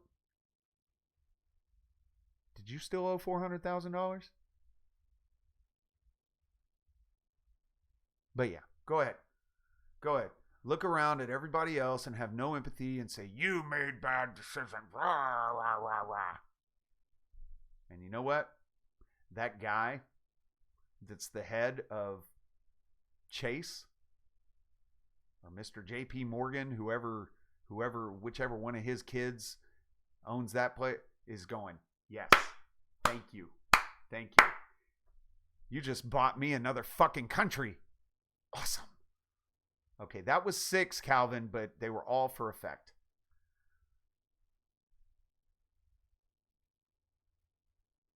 So we have a world, we have a country, we have a generation of people who are stuck at looking at everybody else saying, that's the problem. You're the problem. No, you're the problem. No, you're the problem. No, you're the problem. You like rich people. You don't like rich people. I pay all the taxes. You don't pay anything. I just want to live on the street. I just want to be happy. Well, you're lazy. And meanwhile, just like this, here, have some money, guys. Let's change hands. Let's make money. Oh, I want a yacht. Give me 30 mil.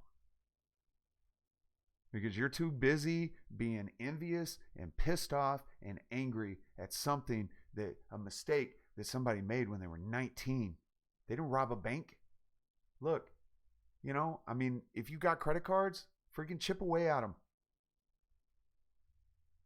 But don't ever forget that the multi-billionaire who is the savior of this country has had not one, not two, maybe not 3. I hear 3 and 4. But he's definitely at least had 2 bankruptcies.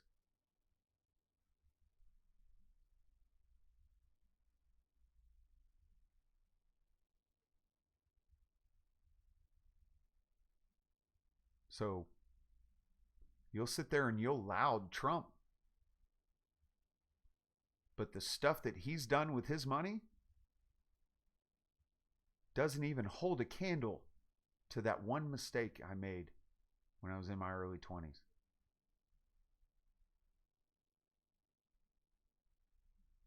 In your eyes. In my eyes, I go, wait a minute. So this $150,000 that I owe, that Ben Shapiro is slamming his fist on the table and screaming, no, you can't be forgiven. Really probably only maybe at most $30,000 that I actually still owe the original principal because of what I paid. But let's call it $150,000. Actually, it's probably at $160,000 now, but it's somewhere around there.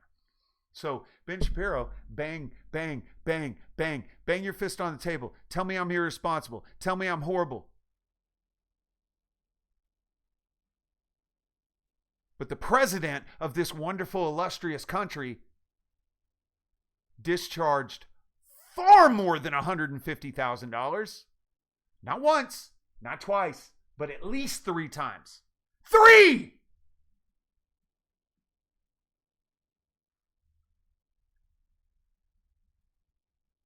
Oh, but he contributed the... Oh, okay, I get it.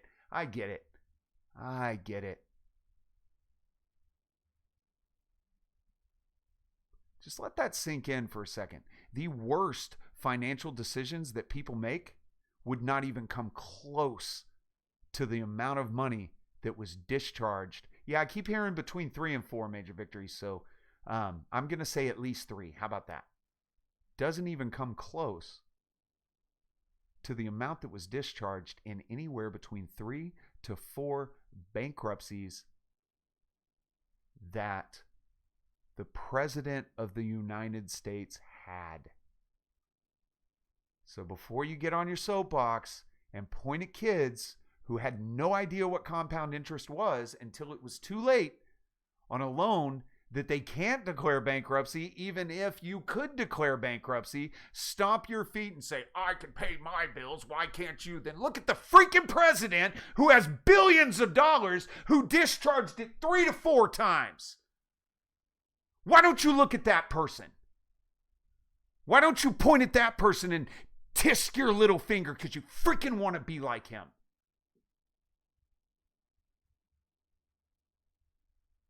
Empathy, guys. Empathy. Because God knows the people who do that made mistakes. And I'll probably get dislikes and I'll probably have people leave, but I don't give a crap. Because you know who's going to hear it? The people who are young, who haven't had the opportunity to have their souls attached to this shit. And I'm going to stop them. And if I need to scream and point and spit and do all of that, I will take it as a personal responsibility to make sure that the guys who trust me in here understand they don't want to be in this position. And I'm sure as hell making sure my kids know that.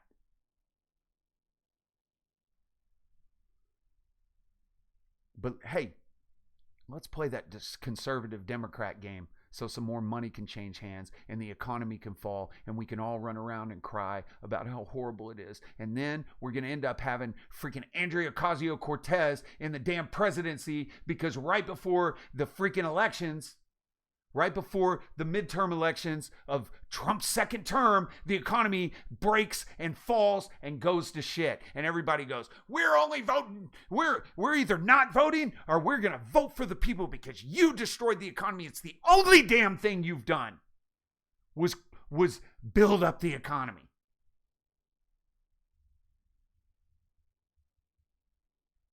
When it goes down, what do you think people are going to do? What do you think people are going to... And you think the globalists aren't going to make sure that she's the only candidate that's worthy of anything, even though she's not? Hey, yeah, she says a lot of stupid shit, but so did our last president. He tanked the economy. Let's give her a shot. That could never happen. It's the exact same damn thing I said about Donald Trump 10 years ago.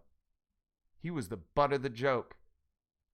Yeah, you know we're screwed when Donald Trump's the president. Yeah, guess what? That's a reality. So what do we do now? You know we're screwed when AOC is president? Tell me it's not going to happen again. So how about instead of letting the economy fall apart, we can stop playing this, hey, let's get clicks on the internet game crap and actually say, hey, maybe since people are sounding the sirens right now, we might want to put our lack of empathy and forgiveness and understanding away and say, how can we solve this problem? Because people like me are willing to work it out. People like me can say, hey, I'm fine dying, paying my 15% until the day I die. But if you want to knock that bad boy down to what I originally signed the promissory note, I'll pay that off in a decade and it won't cost the taxpayers a dime. Or you want me to give my diploma back and you can kill my credit like it would be in a bankruptcy? Fine. Take my shit. I don't mind. Screw my credit up. I'm going to be living in a damn tent in the middle of nowhere anyway, just because I want to.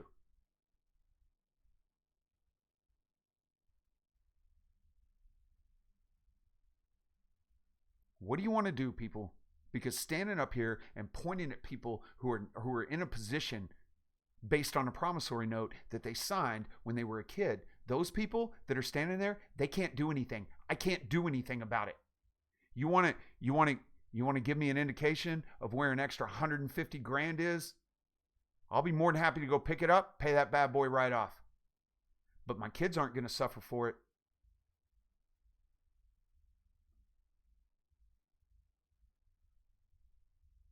Because we live in a world where everybody's playing on credit, everybody's got all of these areas. So I'm gonna move my kids into an area that's dangerous because of a student loan that I've probably paid half of already, but because of compound interest in the banks and something I didn't understand when I was a kid. Nobody understands compound interest when they're 19 years old. And if you say you do, you're either lying or you had an accountant as a father or something. Because I could sit here all day and say, oh, I know about computers. Why don't you freaking know about computers? Why don't you know about computers? Well, I happen to have a dad who knew. He sounded the alarm. And so as far as Generation Xers are concerned, I had a leg up because my dad saw it coming. So yeah, see why I led with that? Yeah. Good job. You knew about compound interest. You're one of the 0.00000013%.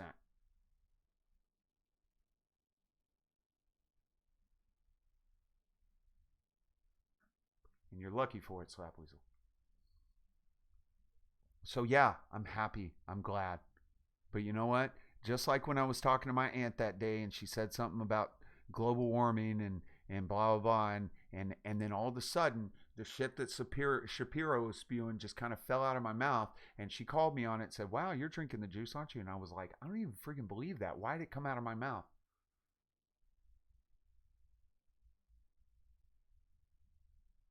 Because I think there are a bunch of horrible human beings out there that spew a lot of horrible crap.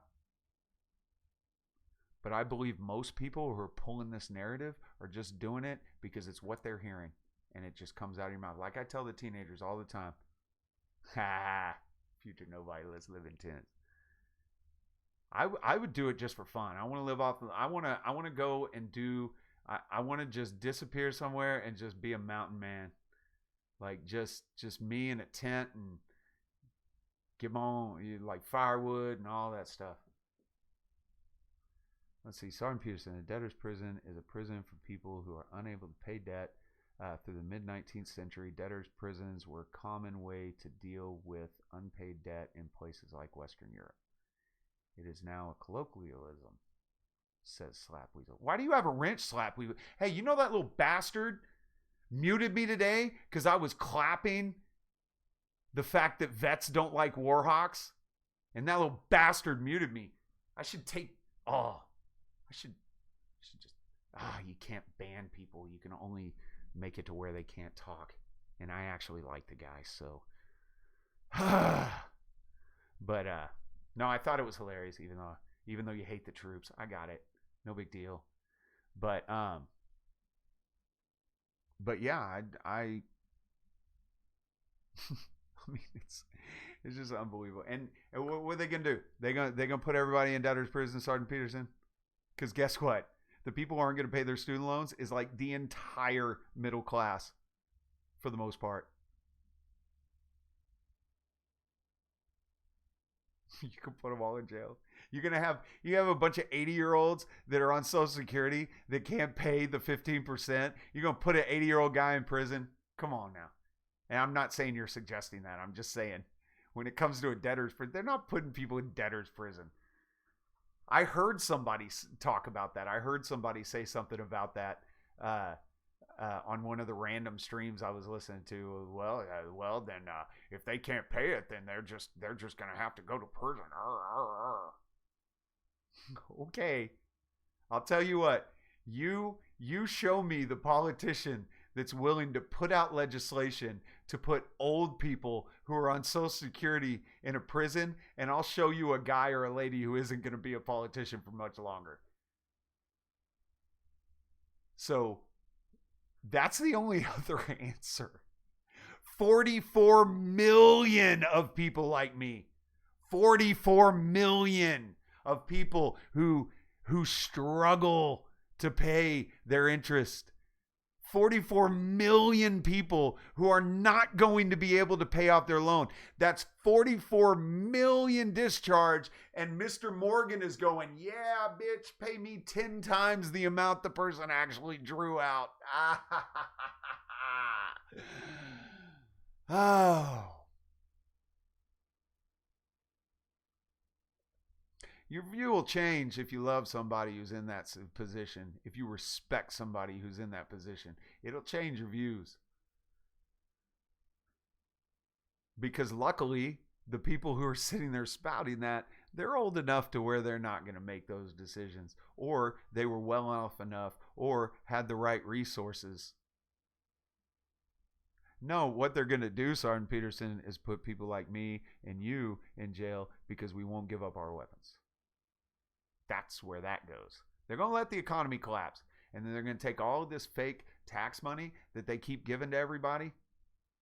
And they're going to funnel it right to the banks so we can recycle, reset, reload. There's a reason that I spent the first 3 weeks on this channel talking and building up to cycles, because everything runs in a cycle. Everything. The entire world operates off a cycle. Pain. And how you react to it, not getting through stuff, being connected to anything that's a part of this world takes you around in a cycle. And it's the same damn thing over and over and over. World War I, World War II, Iraq War. Come on. And every single time it's the same damn cycle. And here we go again. But usually they leave like a couple of decades to get people used to it. But my God, we just went through this cycle in 2008.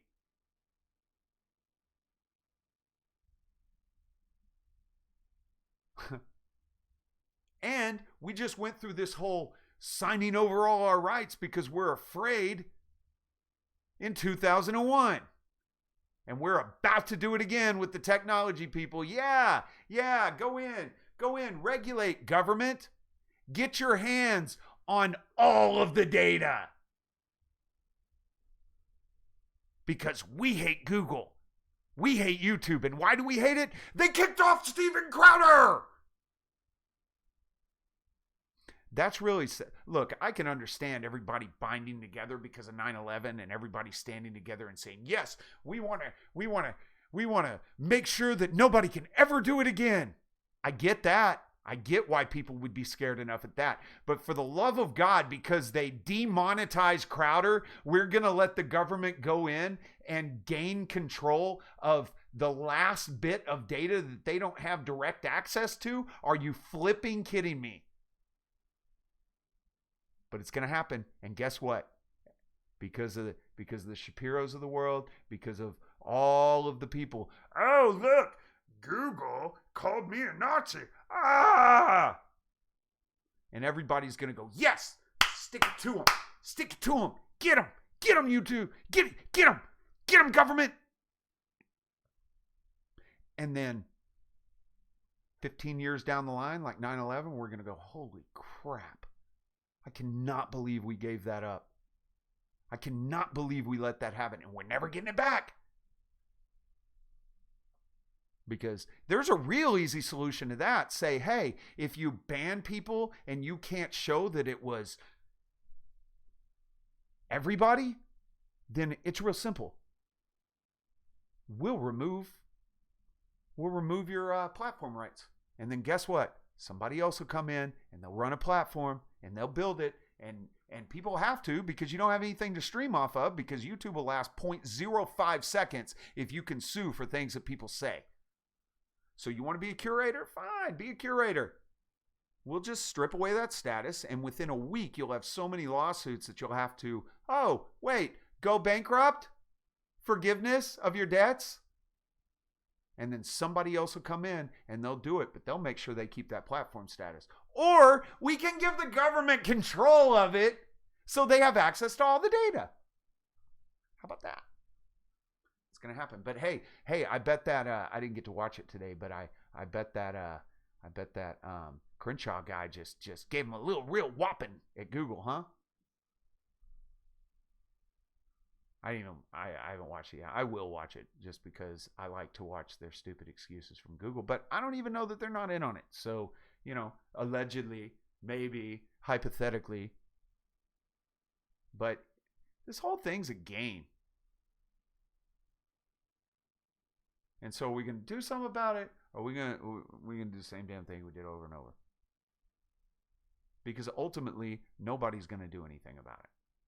Because the system, all the way up the chain, is built to feed each other.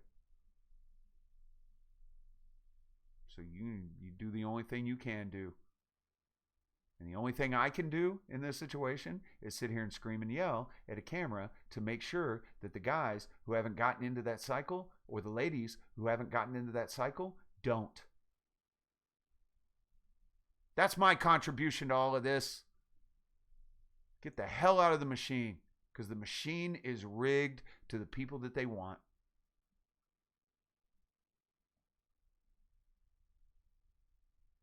And if they don't want you there, they cut off your funding. And if they don't want you there, they make sure that you're muted. That's how that works. And in order to keep the 80% of people in check, every once in a while, you'll see somebody who gets muted or kicked off or blah, or blah, or blah. You have to see it. You have to. I'm not a crazy person. I'm actually quite a rational person. So if I'm walking around and seeing this look, see, I stopped myself, Calvin. This crap is not all in my head. Everybody's like, oh, well, I mean, you don't know. But like every ounce of my bones feels this, and it all works out logically. So, I mean, yeah, I guess theoretically I could be wrong, but I'm not. I used to doubt my gut and my logic. I used to doubt when the tree lit all up. I used to doubt it and say, well, you know, I used to give it, but every single freaking time it operated, it played out exactly the way I saw it play out. And so I stopped not trusting it.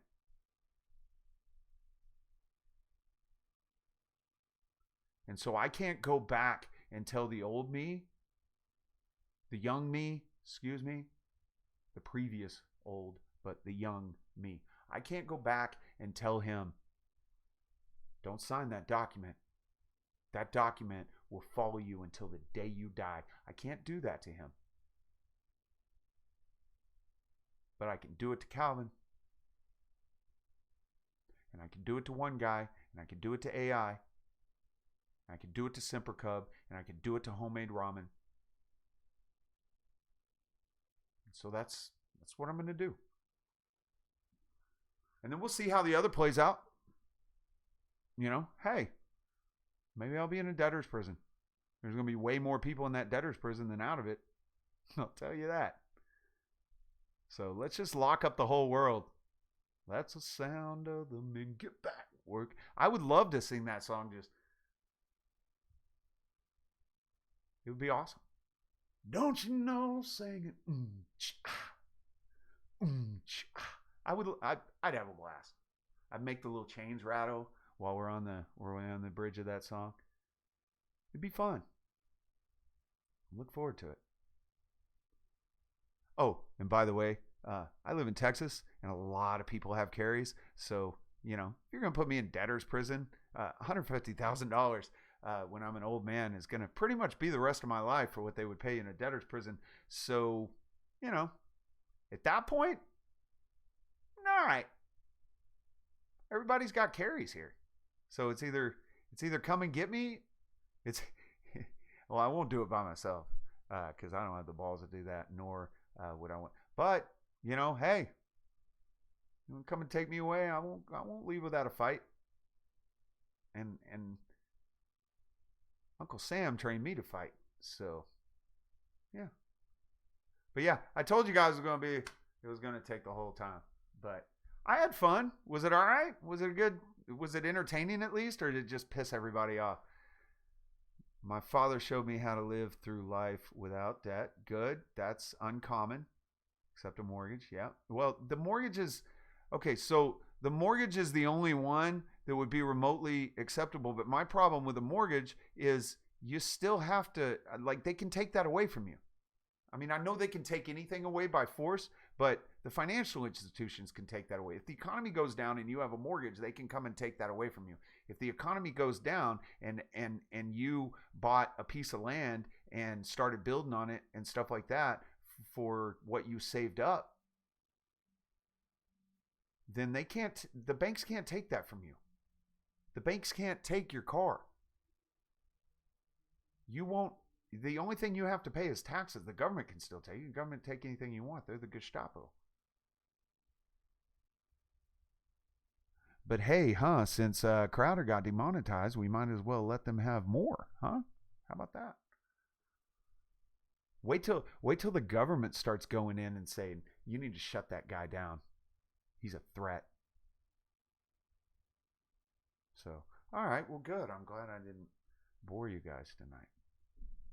It was fun for me. I've been waiting to talk about that for a long time, guys. But you can't be the only person screaming into the wind, because then everybody just looks at you like a crazy person. But now I can talk about it, and that I'm an expert in, because I've been doing this for a long time when it comes to that. And everybody's like, maybe you shouldn't tell everybody, What you own? Why? I want to use an example. Are you kidding me?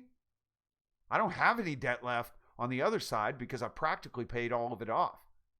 So why wouldn't I want to talk about that? I'll tell you what, I'm better off than a lot of people who did pay their student loans off because they got into your mortgage and all of that happy stuff. They got into all your credit cards and trying to look like, you know, their watches and their $7,000 suits and, you know, their companies that are leveraged out to its eyeballs because they borrowed so much because you got to expand. You got to make them investors happy.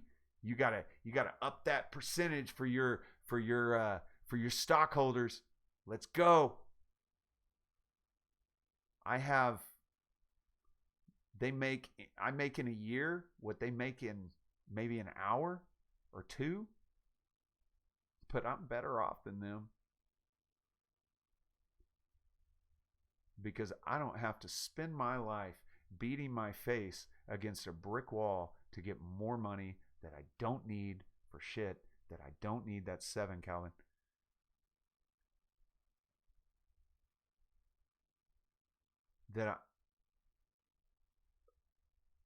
For what? To give to a family that hates me because I'm never home and they don't even know who I am? No. I'll take my little $150,000 student loan that I'm gonna die paying 15% of my income for the remainder of my life. I'll take that any day to have the relationship I have with my kids, to have the family that I have, to be blessed the way I'm blessed. I'll drive a 2006 Hummer that, you know, that gets what, 17, 18 miles a gallon that I paid $8,400 in cash for. That I have a Bluetooth speaker in because I looked at it and went, why am I going to replace this radio and spend all that money when my Bluetooth speaker, I got a little $100 Bose Bluetooth speaker. It's awesome. I can even take it out of my truck with me and go anywhere I want. I'm good with that. I don't need all that crap. But I don't have to worry about anything except for that massive student loan over my head. I don't have to worry about where my money's coming from. I'm not paying them $1,700 a month for the next 30 years. I can promise you that. You're going to have to send me to debtor's prison. You think I'm paying $1,700, $2,000 a month to these people. You're out of your damn mind. I will pay my 15% like a soldier. And that's it. No more, no less.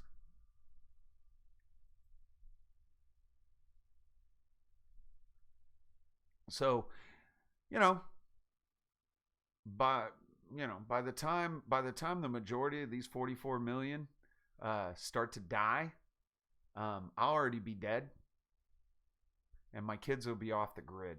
So maybe we should fix this problem now. Maybe we should fix it back to where you just can't take out a loan with compound interest to go to college. And by the way, you know what that'll do? The price of college will go down significantly too.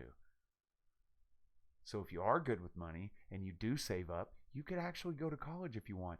And we wouldn't have a bunch of crazy people indoctrinating people because they wouldn't be able to afford to pay all these crazy people. So, yeah, it's very interesting what it would fix if they would just stop letting people. Oh, actually, what it would fix if the government would just stop backing student loans. That would do a damn good job. Good night, sing along. Remember, Pender tomorrow at 9, so you are more than welcome to go early. I will not be going at 7 to 8. So, but yeah, no. If you really stand back and you look at the cycle, you look at the circle of how everything feeds itself, you can see why these people who came out of nowhere and then all of a sudden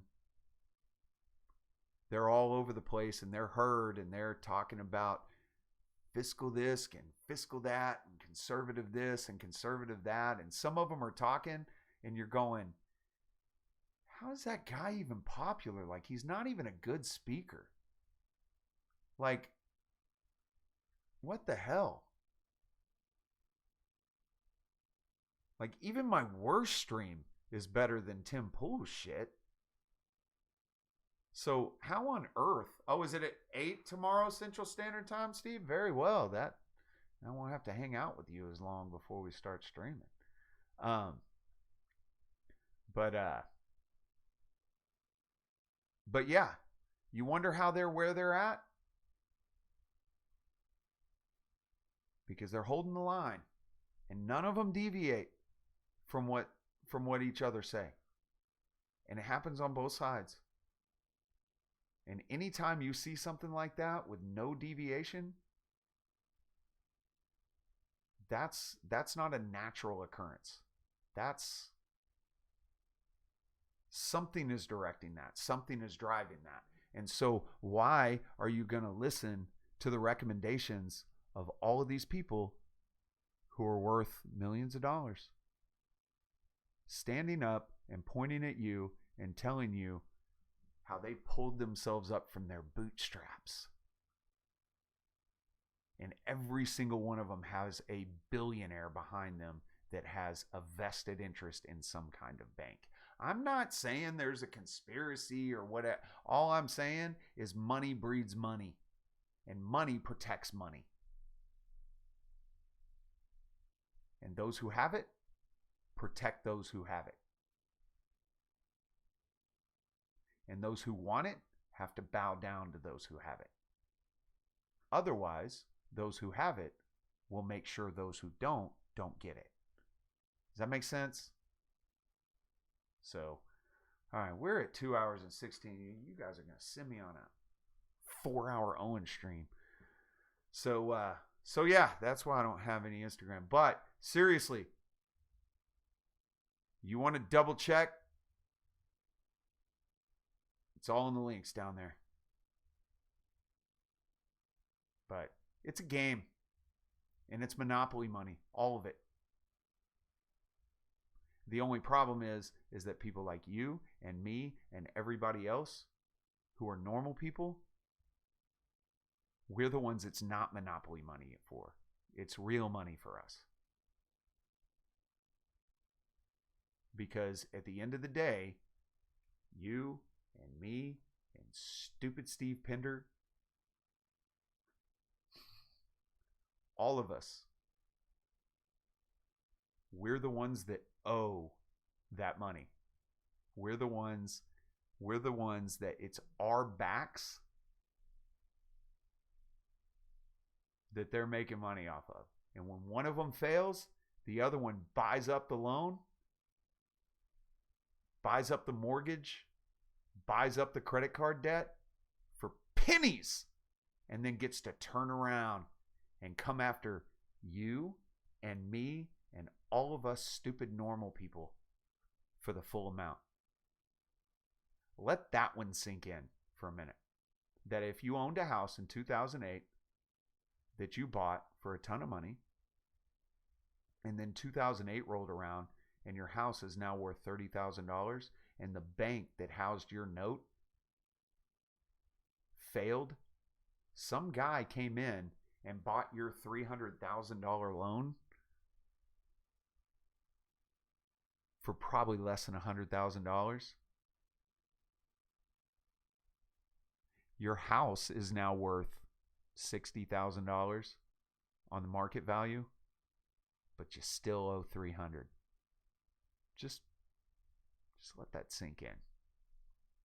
So, do I think all the banks are, need to go down in the system and the government should could freak no. See, Calvin, I got you back. I know you're asleep, but you're going to hear this. Oh, there you are.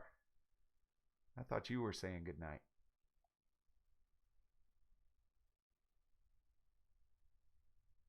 And anyone who would stand up for these people who are gaming this system and screwing over everybody who relies on our nice little U.S. system, and anybody who tries to rise up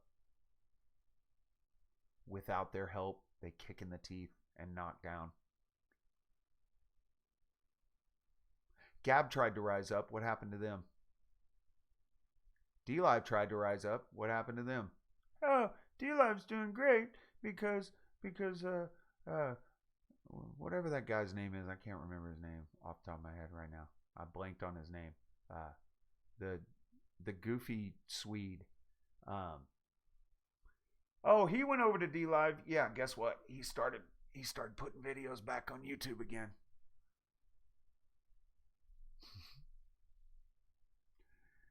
Because the system's there to keep you where you're at. They don't want you to fail.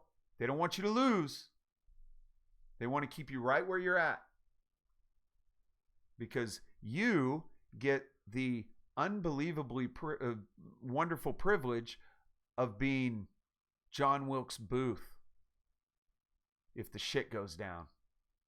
You get to be the one that takes the fall. I get to be the one that takes the fall. Us normal people.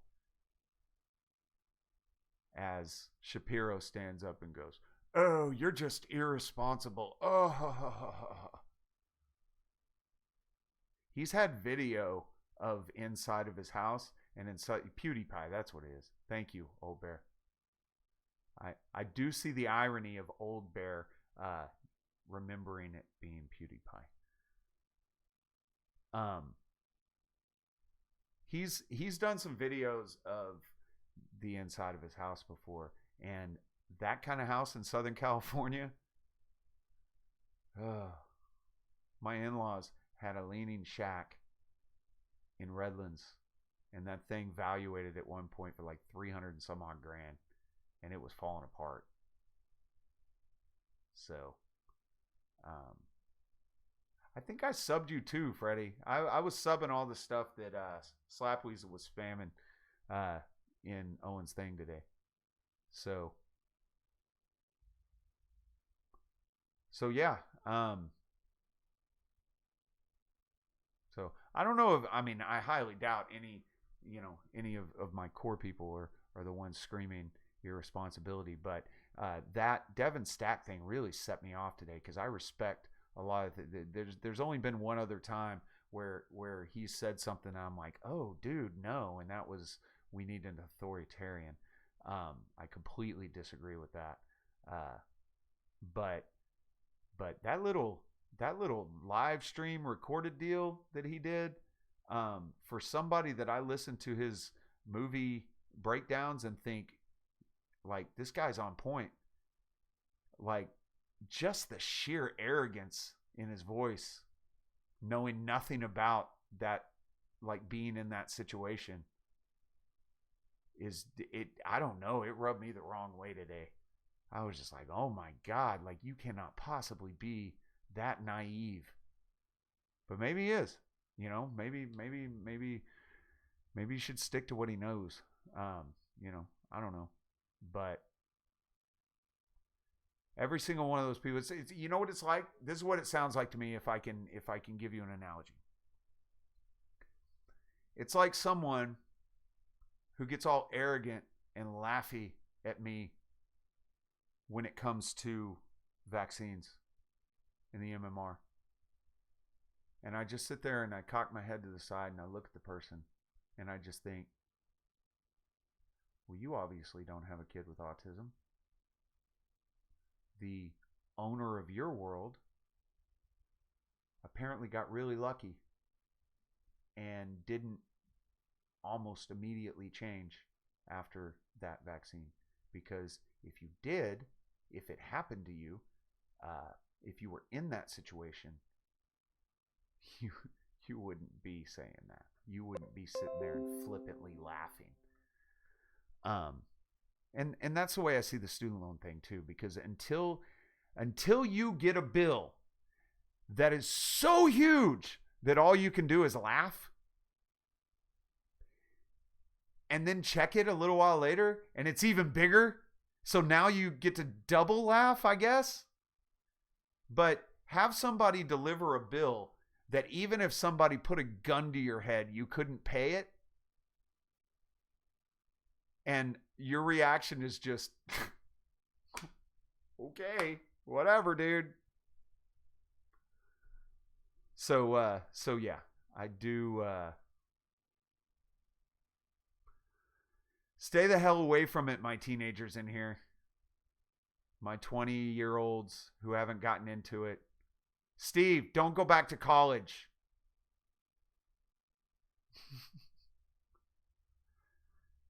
So, yeah, that's what I got. Did she leave? The amazing and beautiful Jessica, did she leave? Oh, that's who texted me. I see you, Steve. So that's all I got today. Hope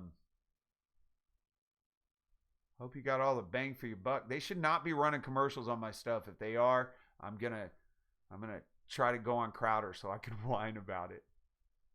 So, but if they do, let me know. I would love to laugh at it. But they should not. There's only 2 that are claimed. I challenged one like at the very beginning. So we'll see if YouTube lets it go, because it was like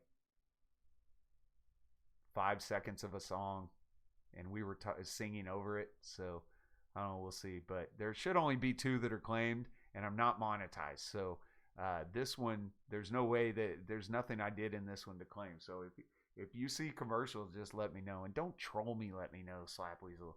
But like legitimate, let me know, just so I can know. I won't do anything about it, nor will YouTube. But I would just like to know if commercials are running and you don't have premium. So, all right. Hey, Nana. So again, if you want to know the information, read the links. What actually happens at the level of a discharge with a bank, good luck with finding that. I actually do a lot of research, and I could not find anything on tax or anything like that of what the banks have to deal with when they handle a discharge. So if you do have information on that, please send it to me. I would be extremely interested in finding out what happens and what kind of stuff changes hands at that end point. So, because either way, it's damned if you do, damned if you don't. If they only get the $60,000 from the government from me, because they don't get to collect that interest, then it just makes it look even worse, because then nobody can look at it and say anything other than debt slave. But if they do the whole amount, which that's what's on the balance sheet, so I don't see why they wouldn't. That would I would be very interested to know if you have that information. But like everything else that deals with that level of people, you will never see any information on it. All we know is that my loan gets discharged when I die and the bank gets reimbursed. And as of January 1st, people don't have to pay any type of income tax for that happening. So that's all I got, guys. I had a blast. It's 10 o'clock. I just wore myself out. I hope it was worth it. I'm gonna watch it tomorrow. I hope wearing myself out actually did what it was supposed to. I'm never going ever am I going to be able to beat the unending soul-sucking pain stream. That might be the best stream, sermon, anything I've ever done. I've watched it like 3 times. It blows me. I'm like I was telling I was talking to, I think it was Steve today. I was like, did I really beat my chest? Because I go into a different universe when I do that, and I didn't even realize that I did it, and then I saw it on the next one. Major victory. Good night. I saw it on the stream the next day, not once but twice. I was like, oh no, I didn't beat my chest on the stream. I beat it twice. Damn it. So it'll be interesting to watch this tomorrow. They had to cancel that course at Berkeley. Too many pound me too moments. Oh, hey, by the way, one more thing, guys. Come Correct is that little dinging you've been hearing the whole thing is Come Correct adding clips to the Clips channel. So go sub Semper Bear Clips. He's cutting stuff up. He did a little nice intro. I cut some audio for his intro last night. So that's going to be more digestible, and it's going to, basically be crazy moments and stuff like that. So that may actually get a little bit more exposure for these streams. And again, I was fine with letting him do his own thing, but he is also redirecting anything that comes as a result of those clips to the spirit animal. So yeah, go sub that, and then you'll have shorter clips if people don't want to go in and just try to sift through a full live stream. You'll be able to say here and pass those around. So yeah, go sub that. It's Semper Bear Clips. And I will see you guys at 8 p.m. tomorrow on Pender's channel. Love you guys. Good night. Oh, he's not ending it.